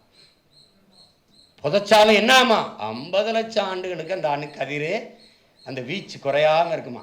நாளைக்கு கீழடியில் தோண்ட மாதிரி நாங்கள்லாம் செத்த பிறகு ஒரு தலைமுறை வந்து தோண்டுச்சுன்னு வச்சுக்க, நிலைமை என்னன்னு வச்சுக்க. அப்ப எப்படி இருக்கு? இந்த பாருங்க, லட்சம் கிலோமீட்டர் வேகத்துல இந்த மதில் சுவரை கடந்து போகுங்கிறான் கதிர்வீச்சு. அப்ப சதை எம்மாத்திரம் யோசிச்சு பார்த்துக்க. அப்ப அணுவுல வெடிக்க வேண்டியதில்லை ராஜா, அணு உலைய குளிர வைக்க பீச்சி அடிக்கிற தண்ணியை கடற்குள்ள விடுறான் பாரு, அது போதும்ங்கிறான். பல லட்சக்கணக்கான மீன்கள் செத்து கரவுதுங்கிற காரணம் என்ன? இந்த அணுக்கழிவு தான். அது உடனே செத்துருது, அதை உணவா தின்னு கொஞ்ச நாள் கழிச்சு நம்ம சாவோம். தற்சாலி வரான இங்க பிரச்சனை அதுதான். அதுதான் என்ன சொல்றாரு, ஹைட்ரோ கார்பன் அணுமின்னு உலைய வைக்கிறான், நிலையை குலைய வைக்கிறாங்க. நிலையை குலைய வைக்கிறான், மானுட சமூகத்தை நிலை குலைய வைக்கிறாங்க. கண் முன்னாடி படிப்புன்னு இருக்கு. ரஷ்யாவில் செர்னோபில்லையும் ஜப்பானில் பூசிமாரையும் வெடித்ததை பார்த்த பிறகாவது நம்ம எச்சரிச்சிருக்கணும். அதை தான் சொல்கிறார். வாழை வழி கேட்குறான், வாயை அடைக்கிறான். வாழை வழி கேட்குறவன் வாயை அடைக்கிறான், கையை காலை உடைக்கிறான், அடங்க மறுக்கிறவன் சோழியை முடிக்கிறான். இதுதான் தேசபக்தி மந்திரம்னு ஓதுறான், சாணக்கிய தந்திரம்னு கூவுறான். இங்கே தான் எங்கள் ஐயா தெய்வ திருமண முத்துராமலிங்கத்தவர் என்ன சொல்கிறாரு, நீ ஊமையாக இருக்கிற வரை உன்னை ஜனநாயகவாதி தேசியவாதிம்பா, உரிமைன்னு பேசிட்டீன்னா உன்னை தேச துறகின்றான். அதுதான் திராவிடன். வாயை அடைக்கிறான், கையை காலை ஒடிக்கிறான், அடங்க மறுக்கிறவன் சோழியை முடிக்கிறான். இதுதான் தேசபக்திங்கிறான். பூட்டிய இரும்பு கூட்டின் கதவு திறந்தது, சிறுத்தைய வெளியே வா, எளியன உன்னை இகழ்ந்தவர் நடுங்க, புலியன செயல் செய்ய புறப்படு வெளியன்னார்ல. அதை வேற வரியில சொல்றாரு, கதவை திறந்து வா, கனவை களைந்து வா, கடமை உணர்ந்து வா, அறிவை அணிந்து உரிமை தெரிந்து வா, உண்மை தெளிந்து வா, களத்தில் இணைந்து வா, இன்று புதிதாய் பிறந்து வா, இன்று புதிதாய் பிறந்து வா. இதுவரைக்கும் நீ எப்படி இருந்தாயின்னு பிரச்சனை இல்லை. இப்ப எதுவும் அண்டாத பெருநெருப்பாக புத்துணர்வு பெற்ற ஒரு இளைஞனாக பிறந்து எழுந்து வா. கமான் ப்ரோ, கமான் சீஸுங்கிறப்பல. துணிந்து சென்றாடு, நிமிர்ந்து நின்றாடு, தீமையை வென்றாடு, நீதியாய் நன்றாடு, அப்போது விடுதலை பண்பாடலாம், வாழ்வினை கொண்டாடலாம்ங்கிறப்பல. இந்த புத்தகத்தின் நோக்கம் இந்த இடக்கர அடக்கலினுடைய ஒரு கனவு, அதனுடைய நோக்கம், புத்தகம் எழுதப்பட்ட நோக்கம் என்ன? கதவை திறந்து வா, கனவை களைந்து வா, கடமை உணர்ந்து வா, அறிவை அணிந்து உரிமை தெரிந்து உண்மை தெரிந்து களத்தில் இணைந்து இன்று புதிதாய் பிறந்து வா. அதான் அவருடைய, அதை சொல்லதான் இவ்வளவு எழுதி வர்றாரு. இவ்வளவு பிரச்சனை இருக்குடா, இதை சரி செய்யணும், நீ எல்லாம் ஒன்றாகணும், யுனைட்டாகி போராடணும், மனித உரிமைகளை பறிக்கிறதையெல்லாம் இந்த அமைப்புகளை மாற்றிட முடியும்னு உனக்கு ஏன் தோணலை? ஏன்னா மாறாது என்ற சொல்லை தவிர மற்றவை அனைத்து மாறிவிடுங்கிறான் மார்க்ஸ். மாற்றம் என்பது சொல்லல்ல, செயல். மாறுவோம் மாற்றம்ங்கிறத கோட்பாடு. அப்போ துணிந்து சென்றாடு, நிமிர்ந்து நின்றாடு, தீமையை வென்றாடு, நீ நீதியாய் நன்றாடு, நீதியின் பக்கம் நின்று அப்போது விடுதலை பண்பாடலாம், வாழ்வினை கொண்டாடலாம். இது நீங்கள் இந்த அரசியல் இதெல்லாம் என்னென்னா யாரோ ஒருத்தர் செய்ய வேண்டிய வேலைன்னு நினைக்கிறீங்க, யாரோட கடமைன்னு நினைக்கிறீங்க. ஒவ்வொருத்தருடைய பிறவி கடமைங்கிறத உணர்ந்துட்டிங்கன்னா ஐயா சொன்னது நிறைவேறும். அவர் இந்த புத்தகம் எழுதின நோக்கம் நிறைவேறிடும். இது அதில் தான் அது அந்த இவ்வளோ தூரம் அதை அந்த புத்தகத்தில் எழுதுனது கடைசி இந்த 10 வரைக்கு தான். வாடா சேர்ந்து போராடுவோங்கிறப்ப இதுக்கு மேலே இந்த சமூகம் வந்து ஒன்றிணைந்து போராடலைன்னா உனக்கு பணங்கிறதுக்கு கோடி சாமி இருக்குது, வாழ்கிறதுக்கு வேறு பூமி இருக்கான்னு பாரு. இந்த ஒன்று தான் இருக்குது. ஆனால் சாமியை காப்பாற்ற, சாதியை காப்பாற்ற, மதத்தை காப்பாற்ற நிறைய கட்சிகள் இருக்குது. நீ வாழுகிற பூமியை காப்பாற்ற யார் இருக்கான்னு பார்த்துக்க. அதனால் நீ ஒன்றும் பெரிய கோட்பாடெலாம் வகுத்துக்க வேண்டியதில்லை என் உடன் பிறந்தவனே. ப்ரோ, நீ ஒன்றும் பெருசாலாம் வச்சுக்க வேண்டியதில்லை. நீ உன் வீட்டை சரி செய், நான் என் வீட்டை சரி செய்கிறேன். நம் வீட்டை சரி செய்தால் நாடு தானாக சரியாயிரும். நீ குடியிருக்கிற தெருவை கூட்டு, தேசம் தானாக சுத்தமாயிரும். இதுதான் தத்துவம். சுத்தம் சுகம் தரும், எல்லா சுகத்திலும் எழுதியிருக்கு. இறங்கி கூட்டுறது யாருங்கிற கேள்வி இருக்குது. எவனும் எழுதினவன் கூட கூட்டலை, வா நாம் இறங்கி கூட்டுவோங்கிறதா இருக்கிறது. அதை எப்படி சொல்கிறாரு பாரு, வாடா யுனைட் ஆகும்டா, வாடா கனெக்ட் ஆகும்டா, இன்டர்நெட்டில் கனெக்ட் ஆகிறேன், இதில் யுனைட் ஆகி போராட முடியாதா? அப்படி தான் ஜல்லிக்கட்டுக்கு பற்றுச்சு.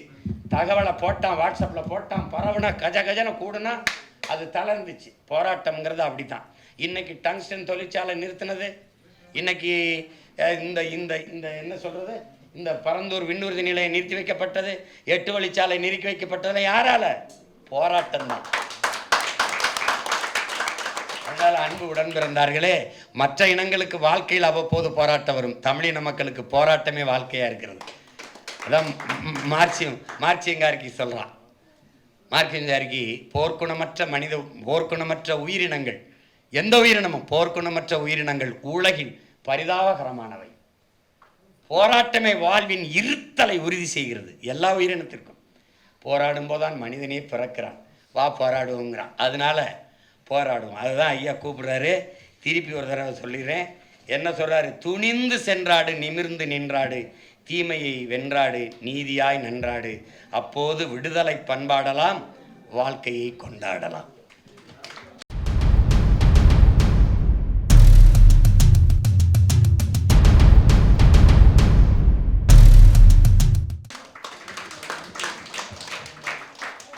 வந்து தலைப்பு அடக்கலாக இருக்குது ஒழிய அது வெளிப்படையாக தான் எல்லா செய்திகளையும் சொல்லுது. இதில் யாருடைய மனதாவது வேதனைப்படும்னா நாம் பெருமை தான் படணும். உண்மையை சொன்னால் உங்களுக்கு காயப்படுதுன்னா நீங்கள் வந்து அது அந்த இதயமும் கிடையாது, அது ஒன்றும் கிடையாது. அதை நீங்கள் வந்து அதனால் அந்த காயத்தை பற்றி நமக்கு கவலை கிடையாது. ஏன்னா அது சரி செய்யணுங்கிறதுக்கு தான், சரி செய்கிறதுக்கு தான். இப்போ இது வந்து மாற்றம், எப்படிப்பட்ட மாற்றத்தை நாம் உலகில் கொண்டு வர நினைக்கிறோமோ அந்த மாற்றத்தை நம்மிலிருந்து தொடங்கணும். நான் என்னிலிருந்து தொடங்குகிறேன், நீங்கள் உங்களிலிருந்து தொடங்க, நாம் நம்மிலிருந்து தொடங்குவோம். நாளை இந்த நாடும் மக்களும் மாறுவோம், மாற்றுவோம், எளிதாக செய்வோம். இப்படிப்பட்ட ஒரு நூலை எழுதி அதை அறிமுகம் செய்து வெளியிட்டு அறிமுகம் செய்து பேசுகிற அரிய வாய்ப்பை எனக்கு தந்த பெருமகன் எங்களுடைய ஐயா, போற்றுதற்கு வணக்கத்திற்கும் உரிய பேராசிரியர் அருள் திரு ராஜநாகம் ஐயா அவருக்கு என்னுடைய பேரன்பும் நன்றியும். இங்கே வந்திருக்கிற தம்பி ஃபெலிக்ஸ் பண்ணுறது, என் தம்பி களஞ்சியம் பண்ணுறது தான் நான் அன்பும் வணக்கம். நிறைய அறிவில் சிறந்த பெருமக்கள், இளைஞர்கள், தங்கைகள் எல்லாரும் வந்திருக்கீங்க. என்னுடைய அன்பிற்கும் பாசத்துக்கும் உரிய தாய்கள் அமர்ந்திருக்காங்க நீண்ட நேரம். அவர்களுக்கெல்லாம் என்னுடைய அன்பும் வணக்கமும். அருமை பெருமகள் முனைவர் பிரேமா அவர்களுக்கு என்னுடைய அன்பும் வணக்கமும். இதுக்கு மேலே இது புத்தகத்தை வாங்கி நீங்கள் எல்லாம் படிங்க. ஆமாம், இனி வருங்காலங்களில் இந்த இலக்கிய பகிர்வு, இலக்கிய விருந்து என்பது சிறிய அரங்குகளுக்கு இல்லாமல் பெருவெளியில் பெரு விருந்தாக பரிமாறணும். இதை எங்கள் ஐயா வந்து இந்த புத்தகத்தை நீ வெளியிட்டு அதை பேசுனா, நான் பொது மேடையில் பல்லாயிரக்கணக்கான பேருக்கு முன்னாடி வெளியிட்டு அதை பெருசாக பண்ணியிருக்கலாம். நான் கூட இது அரங்கத்துக்குள்ளே ஒரு பெரிய இதுக்கு முடிச்சு, இது 50 பேர் இருக்கிற மாதிரி ஒரு அரங்கத்துக்குள்ளே இருக்கிறதுனால 50 பேர் முன்னாடி இருக்கிறீங்க. இப்போ இந்த அரை மணி நேரத்தில் உலகம்புறா போய் ஒரு முடிவு சேர்ந்துடும் அந்த புத்தகம் இடக்கரை அடக்கல்னு. அதனால் நாங்கள் பேசினதை அன்பு மக்களுக்கு கொண்டு போய் சேர்க்கிற செய்தியின் தூதுவர்கள் அனைவருக்கும் என்னுடைய அன்பும் வணக்கமும். இவ்வளவு நேரம் இவ்வளவு நேரம் எங்களுடைய தமிழள்ளி பருகிய என் தாய் தமிழ் சொந்தங்கள், இப்படிப்பட்ட ஒரு நூலை படைத்து தமிழ் கூறும் நல்லுலகிற்கு தந்தருளிய நம்முடைய அருள் திரு பேராசிரியர் ஐயா ராஜநாயகம் அவர்களுக்கு என்னுடைய அன்பும் நன்றியும் வணக்கம்.